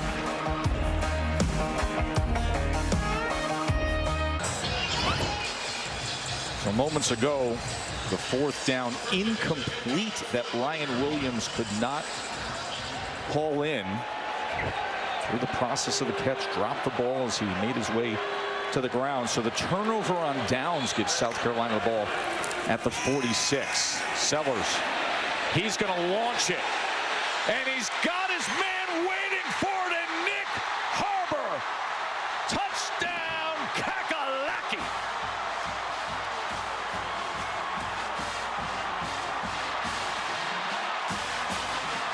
Well, Nick Harbor is one of the fastest players in college football. Ran a 10.11 in the 100-meter dash and track, All-American. This route going to take the safety, and that allows Harbor to get over top on the post. Really good protection. Look at the clean pocket Lenora Sellers has to step into that throw and get it down to Nick Harbor. This is a guy who's been clock running 22.2 miles an hour this year. And now with the score 14-12, you got to go for 2. Go for Dos, brought to you by Dos Equis. This to tie the game after the 54-yard touchdown off the turnover on downs.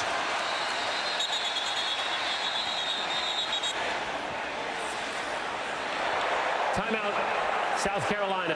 And timeout first is going to be used by South Carolina. Interesting sequence here as Alabama went for it on 4th down.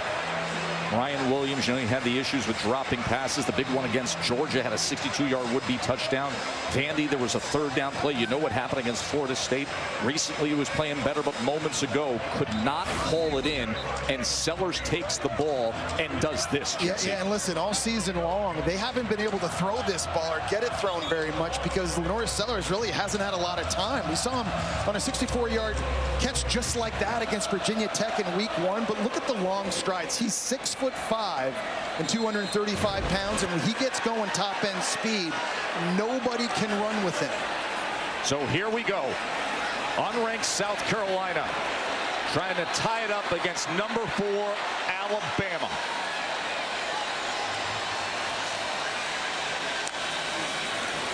Sellers to the end zone, and it's incomplete.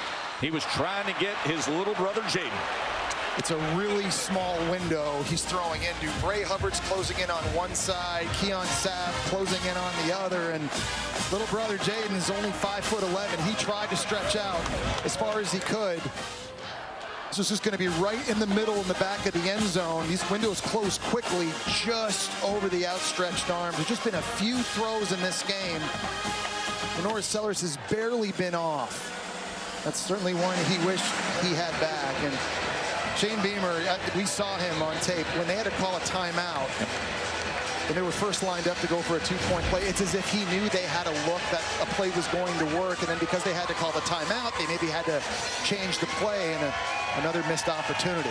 Remember, he turned to Katie and said, listen, time of possession, they had those 2 scoring drives for field goals that took 14.5 minutes, and then in 9 seconds they get the big strike when you have the big weapons with Nick Arbor with the blazing speed. It's just amazing what happens when your offensive line gives a quarterback with talent time. An opportunity to step in, deliver an accurate ball. You can take advantage of some of the skill they have outside at wide receiver, and that's an explosive play. We just haven't seen many of those from South Carolina this year. One of the frustrating things with Ryan Williams this year has just been the inconsistency. Earlier in this game, he makes an unbelievable catch here in a dig throw over the middle of the field. And then on the last play on offense, 4th down, not an easy catch by any stretch, but the ball is lobbed out there in a deep crossing route, and he can't come up with it. That now, the 7th drop of the season. He was so good in their last game against Tennessee. You started to kind of believe, okay, he's turning the corner, he's being consistent, drops have plagued him. In his first 2 years here at Alabama, he's so talented, but just has to become more consistent catching the football. Offensive coordinator Ryan Grubb told us the other day, hey, he made 3 catches last week, as good as I've ever seen him make, and then you come back with that moments ago. Here's Daniel Hill, and now he's tackled against this fired-up South Carolina defense. That's Barrett. Katie. Yeah, Tess, well, Ryan Grubb said he thinks there's 2 things. He thinks Ryan Williams is always ahead of the catch, meaning he's thinking about the next thing. So there's certainly a concentration issue he thinks there that they're continuing to work on. And then he said there's this piece of strength where he doesn't trust his hands, and there's something where we've got to continue to develop his ability to catch the ball. So those are 2 things that they continue to work with him as the season progresses, guys. Yeah, Katie, they've looked at his contact lenses, whether it's a daytime thing, a nighttime thing. They showed him film of Jalen Polk at Washington. Ryan Grubb has to try to help him out. After the tackle for Ross, the quick strike, and that's incomplete. As Edwards couldn't hold on. Defensively, Williams was there. He almost had another chance at an interception. Yeah, good physical play that time, and a clean play by Peyton Williams. Back in the day, this is going to be a blow-up kill shot over the middle of the field, but he was able to control himself and dislodge this football. He dropped an interception the last play out. Good clean hit on a bigger tight end. Now forces 3rd down, and Joe, Dylan Stewart now, number 6, with this crowd noise coming off the edge. Alabama's lined up a tight end to help out their right tackle, Michael Carroll. Let's watch for Stewart in a spot like this.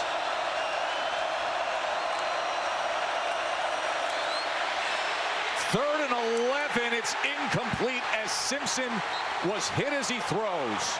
Well, that time the entire Alabama offensive line knew where he was, and they were all trying to slide his way. They slid 4 different people out to block Stewart, but he twisted inside, and he beat them all. Everybody's going this way, Stewart beats them to the inside. Really nice play call up front that time by Clayton White. The hit forces the errant throw, and that is a big-time shot Ty Simpson takes right in the gut. No return man back for South Carolina. They're coming after it as Dowd gets it away. And that punt dribbles inside the 20-yard line towards the 15. Certain kind of energy in the air here at Williams-Brice Stadium. The defense is coming after Ty Simpson. The third 3 and out for Bama. South Carolina's got the ball, only trailing by 2.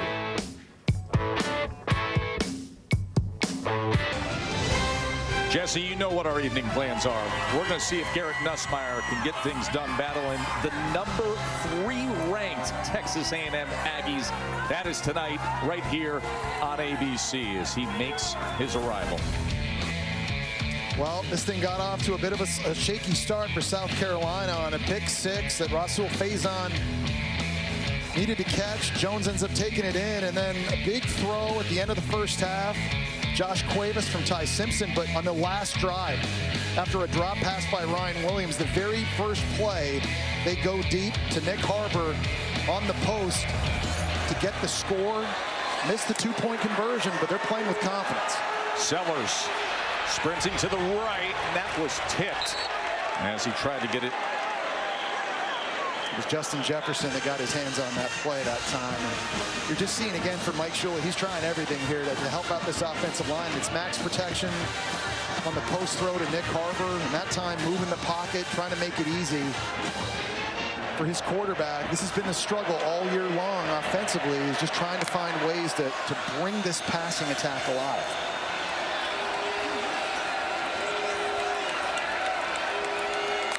Harbor had the big moment to get them back in this game. Faison with the carry now. It'll be 3rd down from the 18-yard line. Overton with the tackle. And one thing that Kane Womack, the D coordinator for Alabama, has done more and more as the season has gone on is blitz. He is bringing linebackers. He's bringing safeties. And in situations like this, he's trying to simulate pressure. He's going to stunt and twist guys up on the defensive line, try and confuse South Carolina's O-line and see if they can create a space and a gap to run a guy through to get to Sellers. Kane knows they've struggled with movement and pass protection this year. 3rd down and 7. Here comes the pressure. Sellers gets rid of it and has a first down. It's Jordan Dingle, his tight end. And that's a great job by Sellers that time, just beating the blitz with the throw. Xavier Brown is running in unimpeded from the second level over here, and he's just going to find Dingle, the Kentucky transfer. He does a really nice job just setting down right in the middle of that zone.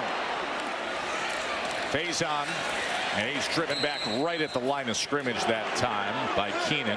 Yeah, Tim Keenan at 320 pounds. And like we're talking earlier about the impact he's had. He just stones Boaz Stanley at center, right up front, right in the middle. He's able to get off of it and make the play. It's a big win for them getting him back on the field. 2nd and 9. Sellers was chased back, and that's incomplete. It'll be 3rd and long.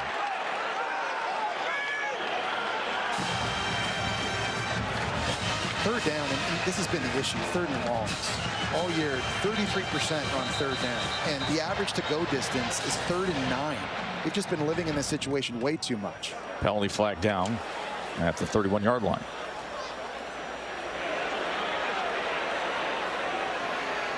The ruling on the field is that the pass was touched beyond the line of scrimmage. Therefore, we have an eligible player downfield. Offense, number 52. The penalty is declined.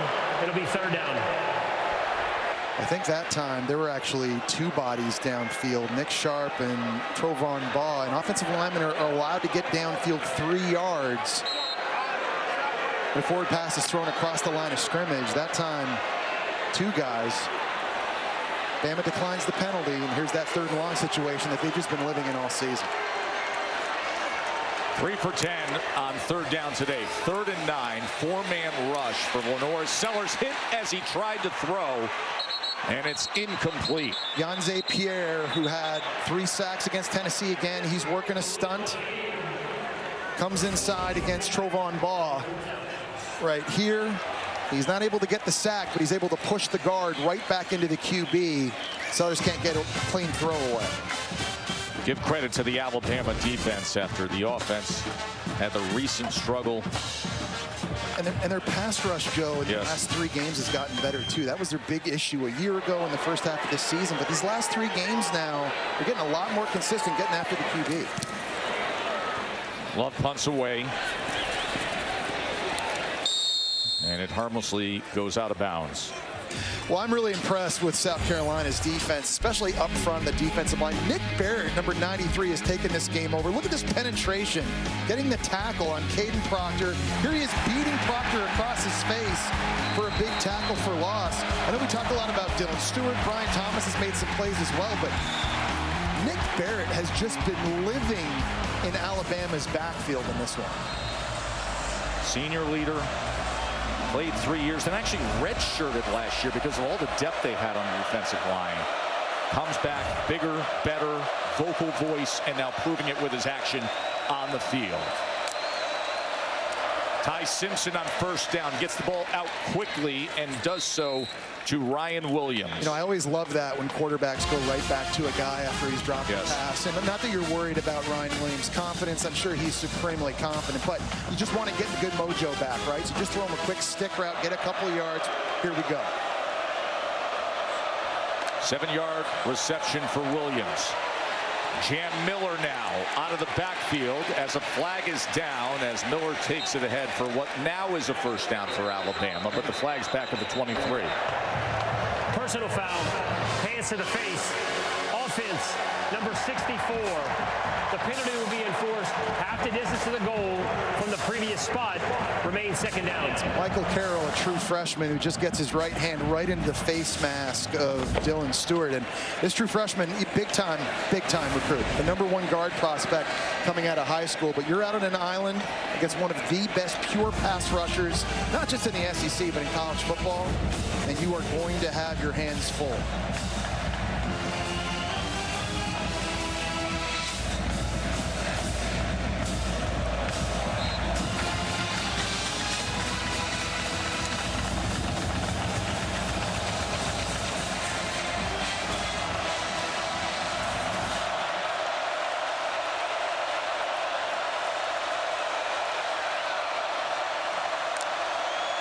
Second and 18. Simpson sets up the screen. Jam Miller is taken down by Sean Murphy. All right, now you got third down again. You've got to come up with a plan for Dylan Stewart of South Carolina. You got the big hit on Ty Simpson the last time. The line slid to him. He stunted inside. They've got a running back now lined up over to his side as well to help out. Just a plan to deal with this guy right here. Stewart's a problem, especially on 3rd and 11. Simpson with time drives it downfield, but he overthrows Bernard. I'll tell you what, if that was an accurate throw, Jeremy Bernard is going to score. There was nobody back there, and that is a throw that Ty Simpson almost never misses. He is going to be sick when he watches the film tomorrow. Bernard here wins on the in-breaking route. If he catches that, he is up the boundary, and that is going to be 6 Alabama. 4th Bama 3 and out. 2nd in a row. Blake Dowd on to punt. Swain is the dangerous return man, but he lets it bounce, and it settles in near the 25-yard line on the sideline. A little extra push at the end of that punt. Some second half struggles for Ty Simpson. As you get the sense they're starting to believe here at Williams-Brice. Upset hunting in Columbia.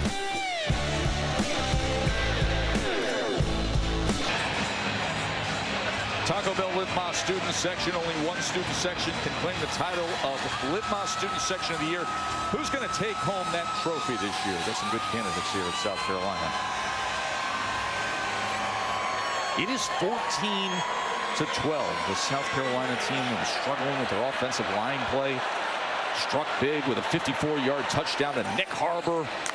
here in the third quarter. Now gets the ball back after another 3 and out by the Bama offense, and Sellers stays alive and able to stride his way along the sideline. Yeah, the superhuman plays he's just got to be able to make if they're going to win. Kelby Collins, the transfer from Florida that time, had a shot at him in the backfield, but he just runs so fast for a guy that's 240, and people just can't seem to bring him down. I'm telling you, he's avoided, I think now in this game, probably 55 sacks on the year. It's just crazy how well he's played.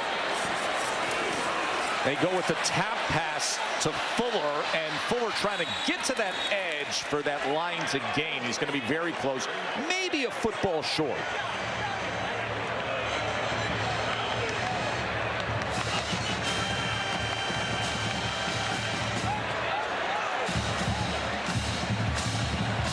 Shane Beamer, he knows what it takes to have days like this. 3 top 10 wins under Beamer. They're saying it's a first down. They moved the sticks. They did.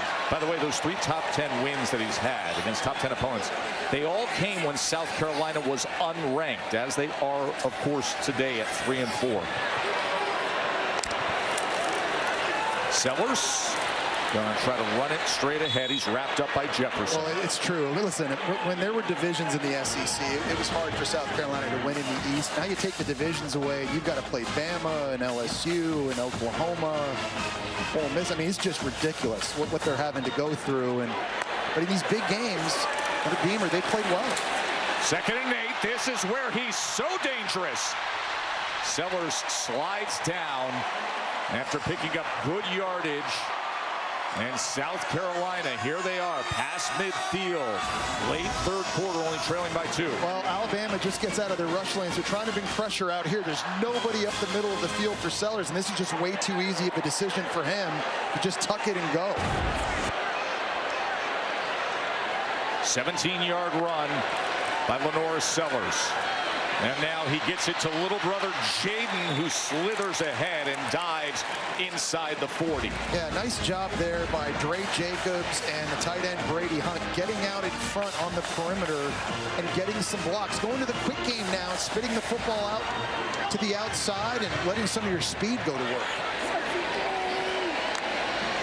7-yard reception. Sellers with a man coming straight at him. And it's incomplete, as Xavier Mincy was like a heat-seeking missile. And they do a good job disguising it because he comes from depth. He's not creeping up too quickly at the line of scrimmage, just relying on that speed to get there. And that's all Sellers could do just to get it out. See Sean Elliott, the offensive line coach, upset his guys didn't pick that one up. But here's the good news, though. A couple times on this drive, 3rd down and manageable. They haven't seen a lot of that this season. This just makes it so much easier on the play caller, Mike Shula, and, of course, on Lenora Sellers. Let's see how they get about it with 3rd and 3.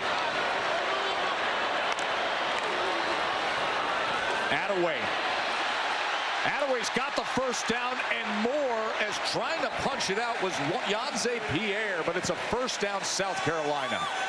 Boaz Stanley at center, and he's lost a few battles to Tim Keenan, but he absolutely wins this one. He's able to turn him to the left. He's able to get position and keep him walled off, and that opened up a big crease for Oscar Attaway to run through. Really nice job by the transfer from Troy, working against one of the best nose guards in the entire nation. 6-yard run by Attaway, the president of the SEC Football Players Council, and he delivers in a critical moment. Lawson makes the tackle of Attaway this time, and a flag is down.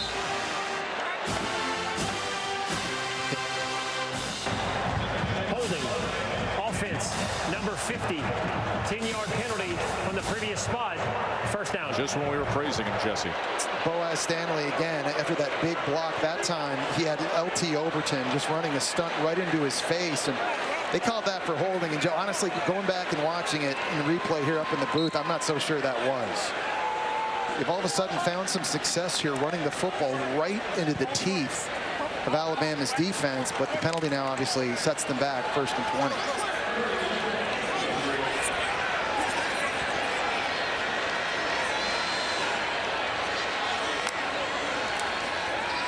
Sellers As he tries to get free, made a man miss. Man, oh man, does he have athletic ability.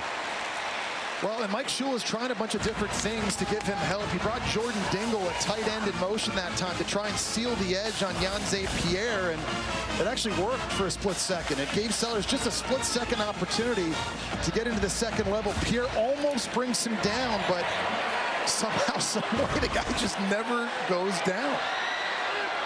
Second and a long 8 here. Away again, as he's been getting continued work. Hill Green with the tackle. So if you're Alabama here on third down, it's not even necessarily about sacking Lenora Sellers. Can you just cage him? Yes. Whether it's a 3-man rush, a 4-man rush, a blitz, can guys just stay in their lane and not let Lenora Sellers out of the pocket?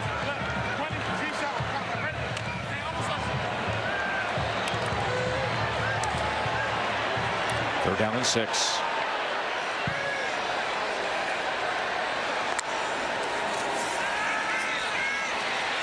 Sellers, was nearly intercepted as Xavier Brown, who was the star of last week's game with a 99-yard pick 6, had a shot at it, and it's 4th down. And that's one Xavier Brown has got to be able to make. You're right. The interception last week was just so incredible. Great job high pointing. Just goes right through his hands. He's a guy that is battle tested. Started all 13 games a year ago as a true freshman. Had some ups and downs throughout his career, coming off his biggest game. And now an opportunity for William Joyce, the 6-year player, but his first year as the starter, to give South Carolina the lead. 47-yard attempt. And will you look at what we have here? Their first lead since that opening drive when they were up 3-zip. Shane Beamer is loving it, and he's seeing a lot of fight from his team. They've done an outstanding job defensively in this game. That's really the big story, but these last couple of drives now, this South Carolina offense has come alive. Really good drive there, throwing and running. Some big plays by Sellers to set up their kicker, who absolutely smokes that. William Joyce, who missed a big one earlier in the game. This one stays true, and this crowd, they are energized, and you just know South Carolina, with all the momentum now on their side, they are feeding off of this energy. Yep, there's a sandstorm here in Columbia with a 15-14 lead. We have said it time and again, take it in, because this is the sneaky great atmosphere in the SEC. I agree. As a guy who's played twice here, this is, in my opinion, the most underrated stadium and crowd in the conference.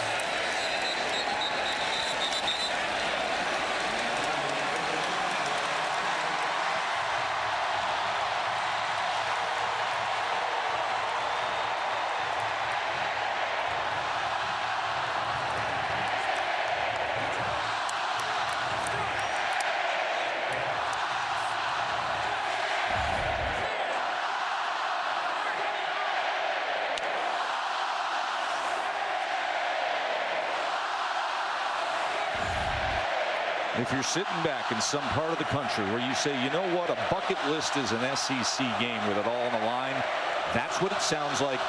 That's what it looks like. Jan Miller is tackled for a loss, and yet it just got louder thanks to Monkel Goodwine.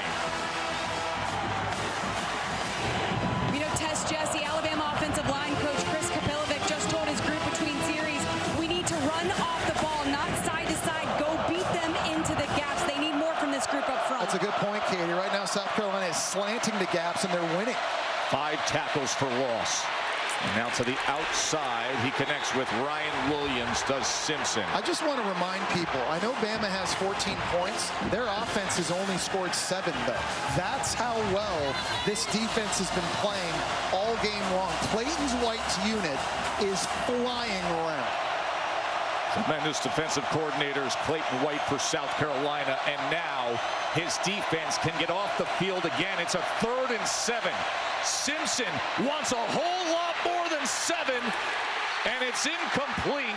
He was looking for Bernard, and Swain had coverage.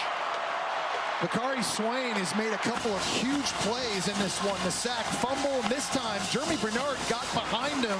But Swain, who's taken 3 punts to the house this year, has great catch-up speed. And I looked at this one. When this ball was thrown, I'm thinking, oh, this is a touchdown Alabama. Swain's able to catch up. The ball a bit underthrown. A little bit of contact, but the referees have been letting them go on both sides of the field, and it's a consistent call. Dow punting away.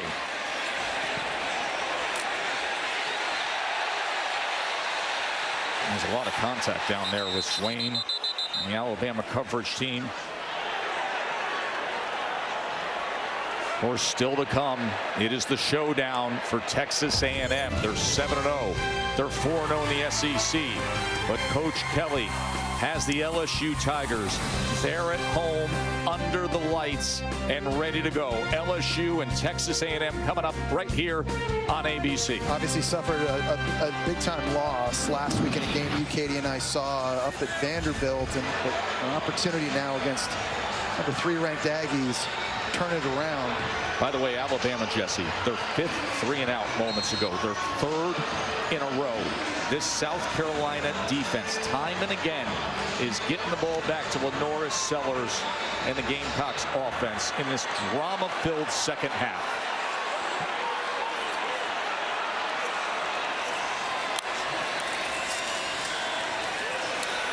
Sellers, as he gets it out to the 21-yard line, tackled by Lawson. So this is how it's going to play out. The number 4 team in the country that's been on the hottest roll through ranked teams is going to start the 4th quarter on the road here at South Carolina, trailing. The SEC on ABC, presented by Burger King, returns after this message and a word from our ABC stations.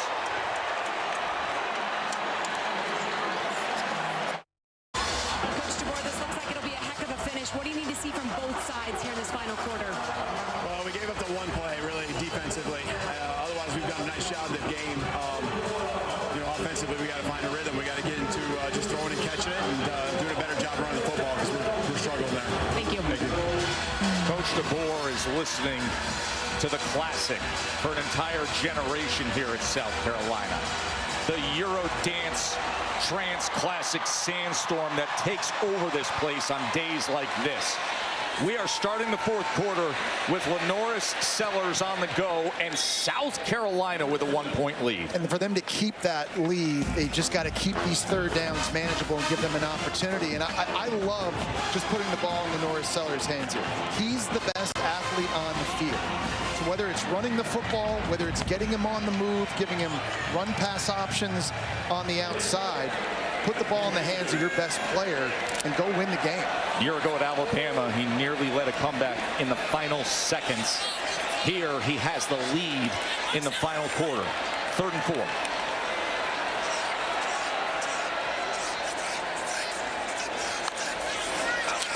Sellers against a 4-man rush, checks down the face-on, who had a turnaround and then is tackled for a loss. It's another inaccurate throw. If that ball hits him in the chest, he has an opportunity to catch it and advance, maybe make a move and get the 1st down, but there's a lot of wild plays with Sellers, and we know that. Running and throwing, just been too many times, I think, in this game, off-location throws have cost them, and now punting way backed up, looking like Bama getting it back close to midfield. Mason Love on the punt away, as Cole Adams, the return man, already has his heels on the 40.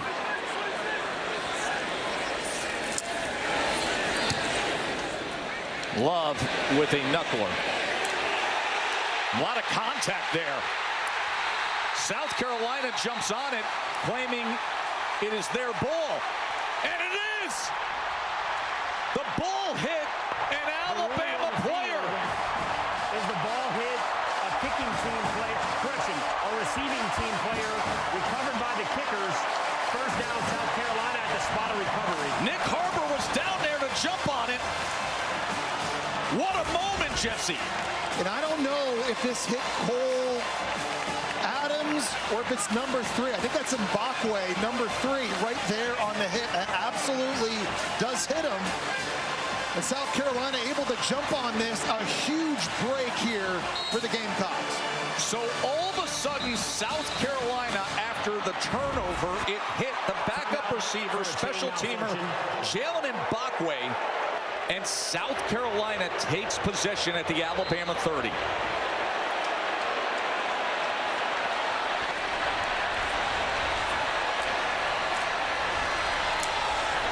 Fuller probing straight ahead, and he's tackled by Overton. It's interesting, Joe. Early in this game, we were talking about the miscues from South Carolina shooting themselves in the foot. Alabama has done that as well. Sacked fumble on Ty Simpson. Ty Simpson missing an open Jeremy Bernard on a play that's going to score here recently. And then that play right there on special teams, they're starting to do the things that teams do to lose games.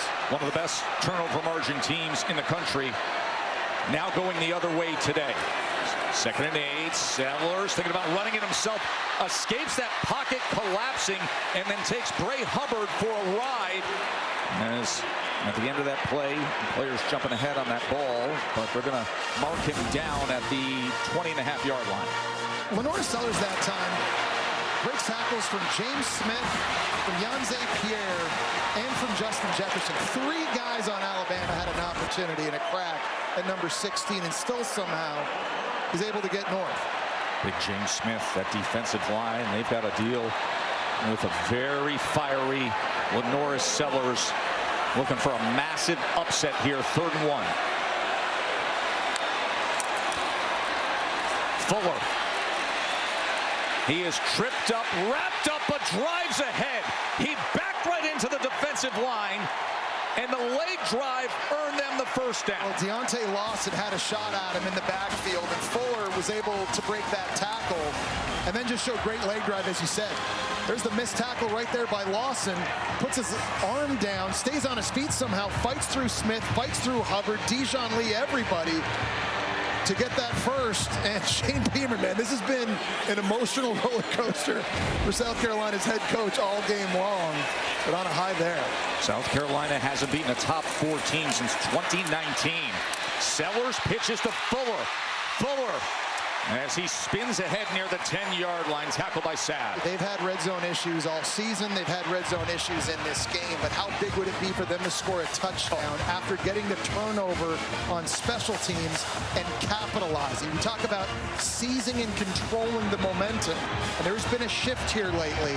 This is a massive opportunity for South Carolina.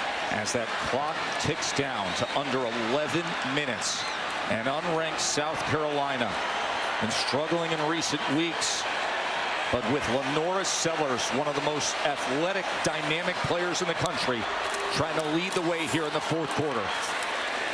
As Fuller will depend on the mark here, as he's just inside the 10-yard line. I mean, they're putting their bodies on the line now. I mean, this thing has become a physical slugfest. Fuller leaves his feet and gets absolutely tattooed by Deontay Lawson and Yanze Pierre. But in games like this, you just all hands on deck. You got to do what you got to do, and this very well may come down to which team is the most physical and can control the line of scrimmage here late.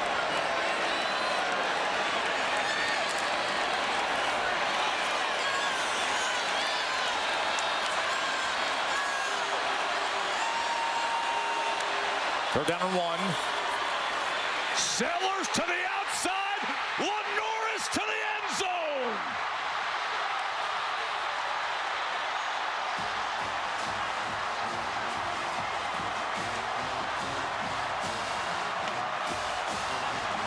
Put the ball in Lenora Sellers' hands. The best athlete on the field. He's got to have it on this zone replay. The fake to Fuller draws Damani Jackson and Yanze Pierre inside. There's just green grass for Sellers to take advantage of to the outside. The run fake here freezes these 2 defenders. That's all the space Sellers needs.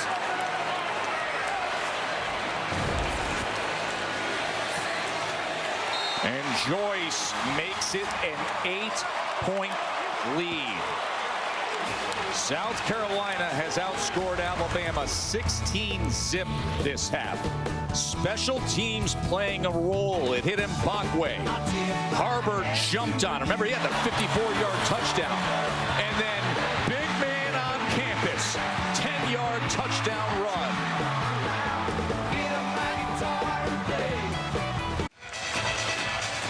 This is SEC All Day, presented by IHG Hotels and Resorts. Ole Miss, Oklahoma put on a show. Alabama and South Carolina is a potential shocker, and we still have the Aggies and Tigers to come. Rico Scott on the return. You think they're fired up? You think they're hungry? Everybody's getting to the ball for South Carolina. Yeah, they've been galvanized by this crowd. And we look at the recap here for South Carolina, the big play by Nick Harbor in the end zone early in the second half. Really nice field goal kick here by Joyce. Puts another 3 on the board. And then Nick Harbor, obviously, who had the touchdown catch, is able to recover this fumble the last drive out on the muff. Then Lenora Sellers finishes it off. You know, football really is a game of emotion, but it's also a game of momentum. And in the second half, it's totally swung South Carolina's way. It really has. And Jam Miller is looking to fix that here as the hard run straight ahead. And they finally blow the whistle with the 23-yard line being gained. Well, you're down 1 possession if you're Alabama, which means you don't have to abandon the running game. You can see South Carolina's possessed the football. They've owned it. 7 first downs. For Bama, not having a lot of success running the football up to this point, but it's critical here late in the game, just down 8 points, that you're able to have balance.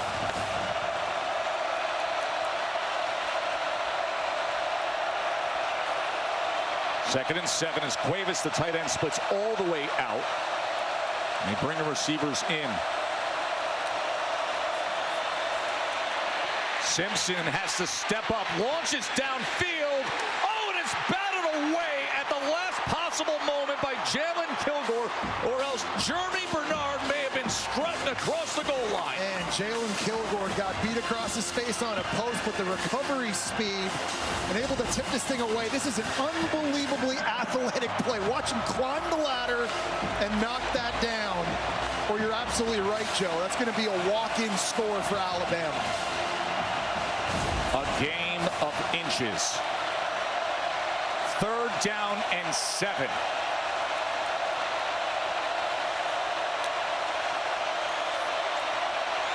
Simpson, he pumps, then he strikes, and he gets it complete to Bernard, and it's a first down tie. And just the poise by Ty Simpson. He's been doing this all year on the critical down and distances. 3rd down. No quarterback in the conference is throwing more completions. They're throwing for more yards, and the first window not open that time, waiting for Bernard to break 3, just keeps his cool in the pocket and delivers a strike.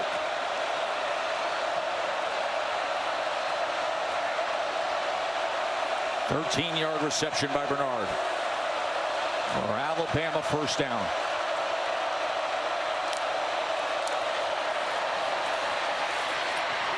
Miller straight ahead as he makes it out to the 43-yard line. They need Jam Miller. He's their, I think, their best combination of big and fast at 5'10", 220 pounds. When he sees a crease, he can explode. And they've had a couple good runs here early on this drive. They've got to keep that going.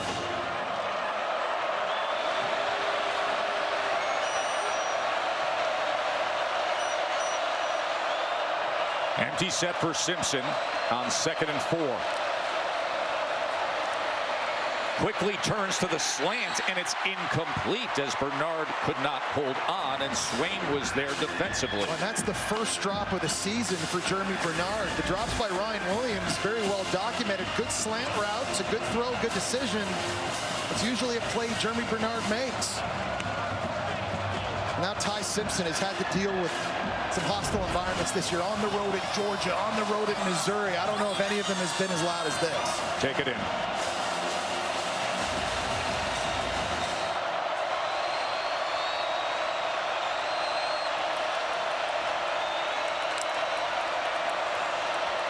Third and 4. Shallow cross to his tight end, and he's got it. Josh Cuevas, who had the touchdown on 4th down earlier. Remember, the one offensive touchdown. There was a really bobbled ball, tip ball, pick 6 to start the game for Bama. Well, a nice route here by Josh Cuevas. This is called a whip route. He's going to look like he's running a drag inside. The linebacker, that time Johnson, tries to jump it. And then Cuevas puts his foot in the ground and gets back outside. Good, accurate throw right at the sticks. Gives them a fresh set of downs.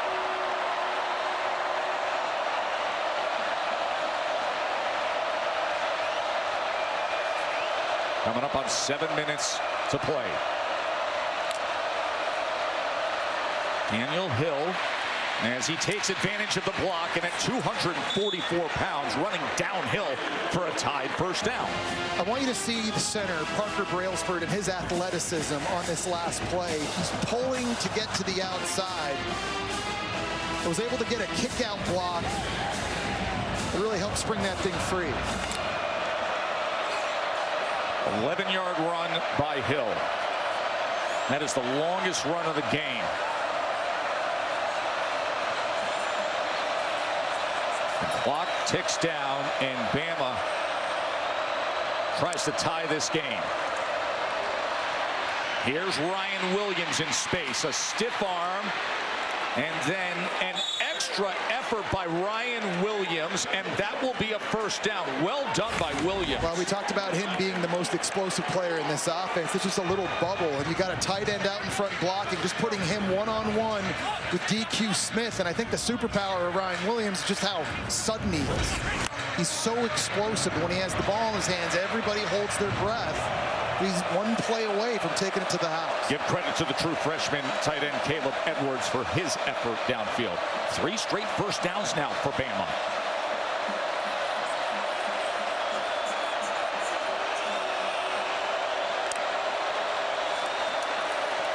Simpson sets up the screen. Here's Daniel Hill with blockers in front as he is met and taken down by Okoronkwo. He's made a bunch of plays in the pass game, and Ryan Grubb told us that for a big guy, he's got incredibly soft hands. We've seen him make some plays out wide on scramble plays, breaking tackles. That time, they set up the screen behind Cam Dewberry. And the true sophomore Hill, he's getting it done, not just running it, but he's played a bigger part in this game, I think, catching the ball.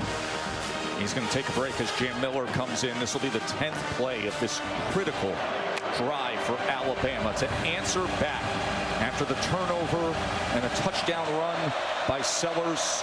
And now 2nd and 5 for Ty Simpson.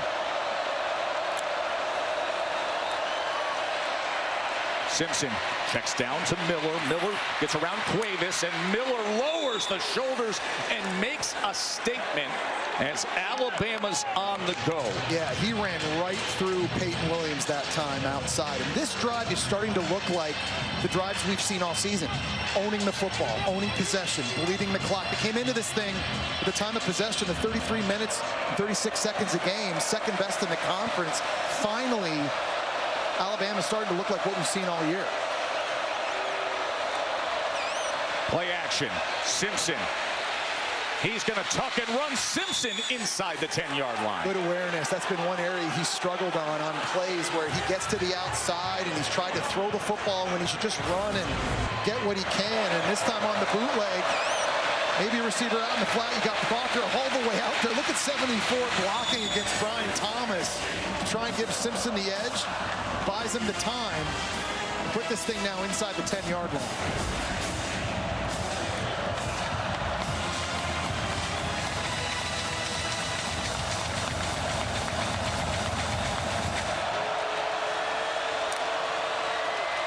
Simpson on 2nd and 3. Here's Miller out of the backfield. Made a man miss inside the 5 and then taken down at the 2. It is 1st and goal, Alabama. And that is a good tackle by DQ Smith because South Carolina's blitzing. Ty Simpson's hot, and he finds his answer out in the flat to Jam Miller. Someone's just got to make a tackle. Bakari Swain not able to get it done right there, but DQ Smith in his 42nd start makes a big stop here. Progressive pylon cam, here's your view as he is taken down at the 2-yard line. Double tight ends as they shift Cuevas and Edwards to the left side. Miller is met and tackled for a loss. That was J.R. Johnson. And he just absolutely shoots the gap. Cam Dewberry's trying to climb up to him, but he's just not going to get there in time. Here he is. Dewberry's trying to get this block. He's just way too fast in the crease. Really good instincts that time. Getting a big TFL on Jam Miller. Clayton White's defense has 6 tackles for loss against Alabama. 2nd and goal. Jeremy Bernard lined up in the backfield. This is an area where they like to hand him the football. 2nd and goal, Simpson. Here is Bernard, and there is the end zone.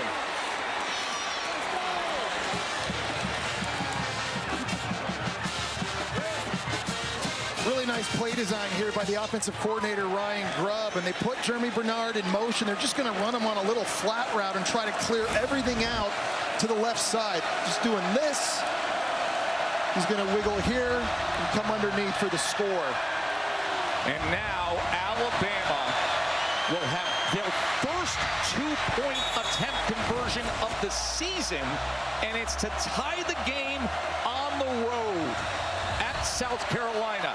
Can they do it? They shift Daniel Hill over. He takes the direct snap. It's a trick play to the end zone. Simpson's got it to Cuevas. Hill shifts over. Simpson gets it back. Cuevas hauls it in.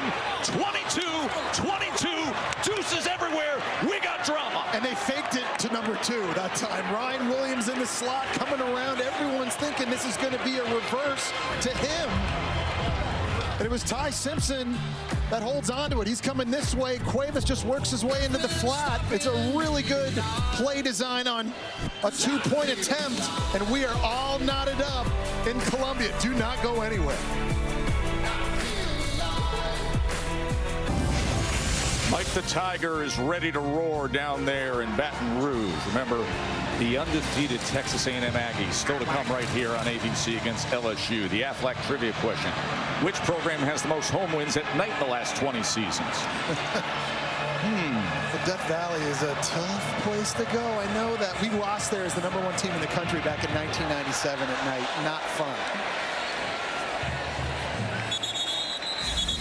Good Hands Play is brought to you by Allstate. Well, going back to Lenora Sellers here, avoiding sacks. He's just been making those superhuman plays. Getting away from Deontay Lawson here, rolling out to his right. Kelby Collins can't bring him down. It hasn't so much been the big, long touchdown passes, even though he has the nice one to Nick Harbor. I think his best plays have been these ones. Avoiding the negative plays. That's something he's been doing really his entire career. But in this game specifically, I think that's been the difference for Lenora Sellers. Offside was called on the kicking team there, Alabama. So it'll be South Carolina's ball to start this drive at the 30-yard line. Of course, the 2-minute timeout is coming up. South Carolina still has 2 timeouts. Tied up 22 apiece. Fuller goes ahead and is stacked up by Big Tim Keenan.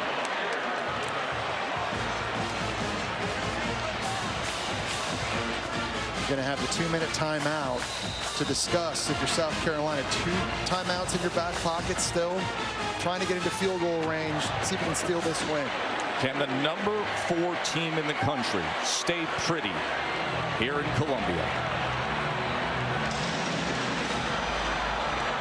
This is a wild scene here at Williams-Brice. We'll get to that in a moment. This beehive as everybody's circling down to field level. Aflac trivia answer. We asked which program has the most home wins at night in the last 20 seasons. You know what happens in Death Valley at night, and we will see if Texas A&M finds that out when they play at LSU in moments here on ABC. But here's the situation here. 2-minute timeout coming off of it. South Carolina with the ball. Unranked. Been struggling. They found themselves in the second half. Alabama had a comeback down 8, a touchdown, and a 2-point conversion. 2nd and 9, Lenora Sellers. Flag is down as he's chased and nearly tripped up by Overton, but goes downfield, and it's incomplete looking for Hunt. Well, a wild sequence there. A little bit of a flinch up front from Alabama. Offside. Defense, number 23. In the neutral zone at the snap. 5-yard penalty. Remains 2nd down. Lenora Sellers obviously knew he had a free play that time on James Smith. Now, if you're South Carolina, to get into field goal range for William Joyce, his season long is 49 yards against South Carolina State, which means you have to get somewhere close to the 32-yard line if you're Lenora Sellers to give him a good opportunity. 2nd and 4. Work to be done before that. Here is Sellers, and he's wrapped up by Tim Keenan. Ball may have come out right at the end there. Now they're ruling him down, but you can see Alabama arguing for it. And it is a turnover. As Deontay Lawson on the field is a fumble recovered by the defense. First down. down, Alabama. Watch the wrestling match with Tim Keenan at 320 pounds and Lenoris Sellers, and Lawson was quick to be right on it. It was Tim Keenan who made the contact initially, and he's in there ripping with his hands. You see Deontay Lawson ripping at it as well. It seems the ball does come out, and Tim Keenan doesn't even know he's on it. He's literally sitting, laying on the football. Deontay Lawson's yelling at him like, dude, the ball's underneath. Incredible play by Deontay Lawson to realize the situation. The ruling on the field is a fumble recovered by the defense. The previous play is under video review. And I think the ball came out before Lenoris Sellers' right arm and hit the ground. I think this is going to be a turnover for Alabama. Could not have come up with a bigger play in a bigger moment from a guy in Tim Keenan, who, remember, missed the first 3 games. He's a team captain, he's a leader, and he's one of their biggest playmakers. You can't make a bigger play than that right there. Listen, we know what you saw, but let's get extra eyes on this. Our rules expert, Matt Austin. Matty, what do you got?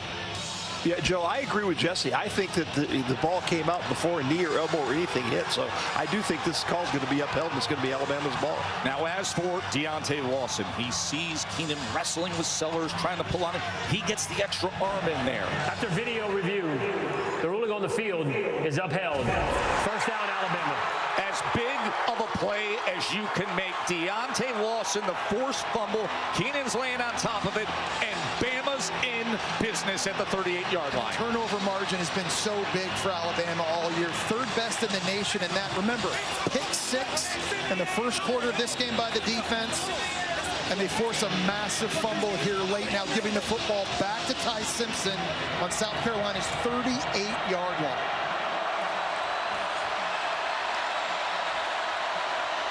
Jam Miller motions back in. Minute 39 to play. Can number 4 Alabama get through this pressure cooker on the road? Jam Miller weaving his way through the South Carolina defense to the 31-yard line. And one thing that Ty Simpson and offensive coordinator Ryan Grubb and everybody on offense in the huddle have to be talking about is ball security. Everybody who has the ball, 2 hands on it. They are putting themselves in position to potentially kick a game-winning field goal. You cannot put the ball on the ground. There's Connor Talty, a redshirt sophomore from Chicago. Sat behind the Groza winner Nicholson a year ago. And now he could put himself in position to be a hero here. Simpson, as he gets it complete, and that's a big reception that time by Rico Scott. Well, and a lot of confidence in quarterback Ty Simpson here in this situation. There are a lot of offenses that would just hand it off, try to keep the football centered to help out the field goal kicker. But Alabama allowing their quarterback to throw it to put them in position. A timeout used by South Carolina. We'll take a quick break and see how this plays out when we return. Joe Tessitore, Jesse Palmer, Katie George back with you. This is what happened moments ago as Deontay Lawson was able to strip the ball away from Lenoris Sellers with 1:39 to play. And now that man on the left, Connor Talty, will he get a chance to try to win it for Alabama? An attempt would be his first career go-ahead 4th quarter field goal attempt. Simpson. Here's Ryan Williams trying to spin free, but he is wrapped up and brought back by Swain. It's a great tackle that time in the open field, and Bama still needs some yards here. You were talking about Talty at kicker. He's 7 for 7 this year on field goals, 40 yards or less, but only 2 of 6, 41 yards or more. And where they're at right now, this would be about a 42-yarder. Percentages have not been good for him or Kalen DeBoer, so still some pressure, still some work to go here, I think, if you're Alabama. It is a lonely job of the final moments of preparation when it's just striking that ball into the net, taking a glance over at the field, looking at clock and situation and distance, and locking in. And that is the case for Connor Talty. Meanwhile, the scene here at Williams-Brice is wild because most of the students have packed in down low, hoping to celebrate a massive upset. And then the fumble happened. No timeouts remain for South Carolina. 46 seconds to play in regulation. There's a slant, and it's incomplete. Rico Scott could not corral it. We saw Jeremy Bernard drop a slant earlier in this game. That time it's Rico Scott. Obviously, the Ryan Williams drop as well. This is a tight window throw. And that's just one Rico Scott has got to be able to make. Drops have really hurt Alabama now in the passing game. And so for this play call here, 3rd and long, I think one thing you've got to be thinking about if you're Ryan Grubb is how do we get the ball centered in the middle of the field to help out our kicker, Connor Talty. If we can't pick up the first, can we at least put it in better position? Jeremy Bernard is lined up in the backfield at quarterback before they utilize the timeout.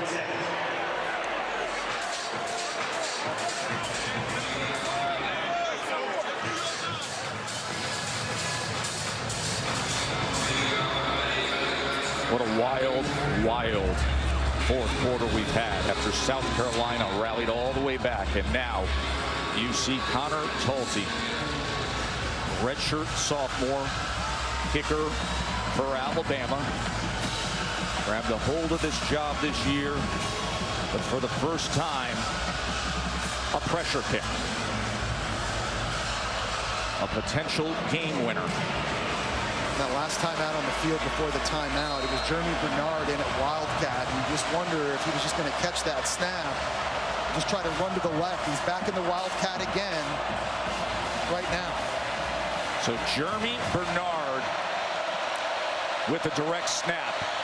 They fake it to Simpson, and Bernard breaks free. Jeremy Bernard! How about it?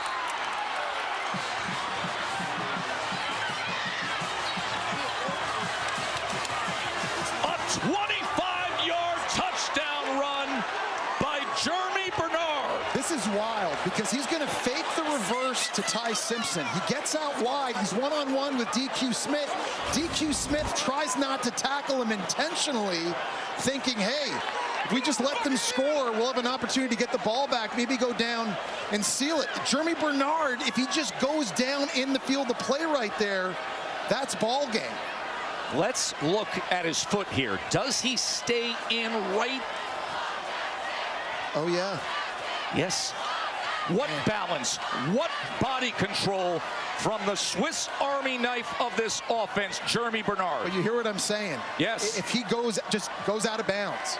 South Carolina has no more timeouts left. They're not going to get a chance to get the ball back, give a chip shot field goal to win. Now, the North Sellers may get one more chance.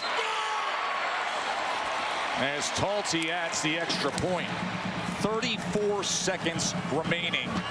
No timeouts for South Carolina. Listen, it was choppy and it was a struggle offensively for most of this game for Alabama.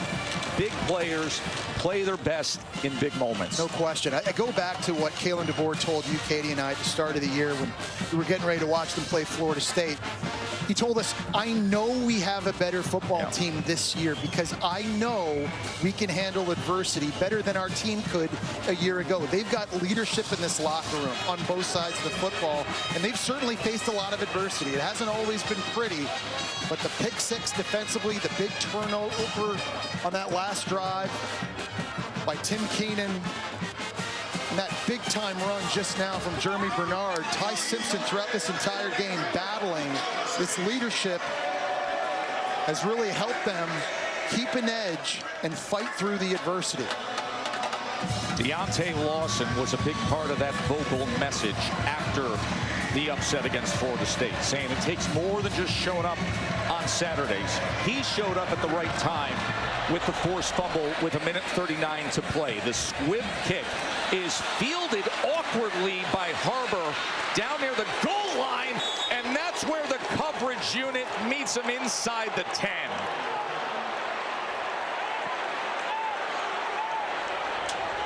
Tough sledding now for the South Carolina offense. Fans know it. No timeouts left. Backed up. You need 7 points to send this thing into OT. And again, the offensive line, that has been a major issue for them all season long. And you just know the front three, front four from Alabama are going to be pinning their ears back. You just expect Bama to play some big soft zone coverage in behind it. Here's Sellers as he goes underneath to his tight end Hunt. Remember, no timeouts remaining. That's a great job by Bama converging and getting a tackle in the field of play. It's now wasting precious seconds and taking them off the clock. It was 22-14 South Carolina. And with 2:16 to play in the game, Simpson connected with Bernard for the touchdown, and then Cuevas for the 2-point conversion. And then moments ago, Jeremy Bernard with a 25-yard touchdown run. What a comeback by Bama in the last 2:16. Sellers. And he is brought down as Keon Keeley, who's taken much more of a central role, puts it into it. An absolute thriller here at Williams-Brice Stadium. You got to give Bama so much credit. Mental toughness, again, wasn't pretty. Could they keep their edge after beating 4 straight ranked SEC opponents without a bye week? The first team in the SEC history to do that. And the leadership and the playmakers stepped up in this game when they needed it most, and they survived here in Columbia. Katie's with Coach. Thanks, Tess. Coach DeBoer, it's not about how you start, it's about how you finish. What makes you most proud of the way your team was able to do so tonight? It's exactly that, and they're going to keep playing. And, you know, as long as they keep that mindset, you know, we're going to be competitive and have a chance in every single game. And we were great in the critical moments. There were some things that we didn't do well throughout the game, but we were great in the critical moments, and that was at the end of the game here. Deontay Lawson comes up with the biggest play of the game. What can you say about that shot that he was able to come up with? Yeah, it's huge. I mean, just, again, guys have been in the program, a guy like Deontay. I'm proud of him. I'm proud of TK. Those guys are, you know, heart and soul. I mean, they're captains. They've been here forever. These are the moments that they've worked so hard for. But I'm proud of the coaching staff. Continue to just keep these guys heading in the right direction. I'm proud of our players for continuing to fight. Congratulations on the win. Thank you. Said we were great in the critical moments. I'll take you through those critical moments. As South Carolina had an 8-point lead in the fourth quarter. And then Ty Simpson, who many had in front of a Heisman poll this week, hits Bernard. They had to have this for the 2-point conversion. Cuevas, that tied it up. There was the big turnover, and then the big run. And I think this is really good. Maybe something Bama needed as a team after making it through that gauntlet these last 4 games. Sometimes you just need a wake-up call and just a reminder that in this conference, in this league, nothing comes easy. No. If you look at their schedule the rest of the way, LSU at home, Oklahoma at home, you got to go on the road at Auburn, and they'll be favored in all those games, but it's a good reminder that they've got to bring their A game each and every week. If they do that, I really do believe the sky is the limit for this Alabama team. Bama moves themselves to 7-1. Number 4 survives on the road. For Katie and Jesse, I'm Joe Tessitore, inviting you to enjoy the rest of your night with Texas A&M and LSU. Bama did it. Big drama here in Columbia, South Carolina, as we send you back to our college football scoreboard studio with Kevin and Booger. Gentlemen, take it away.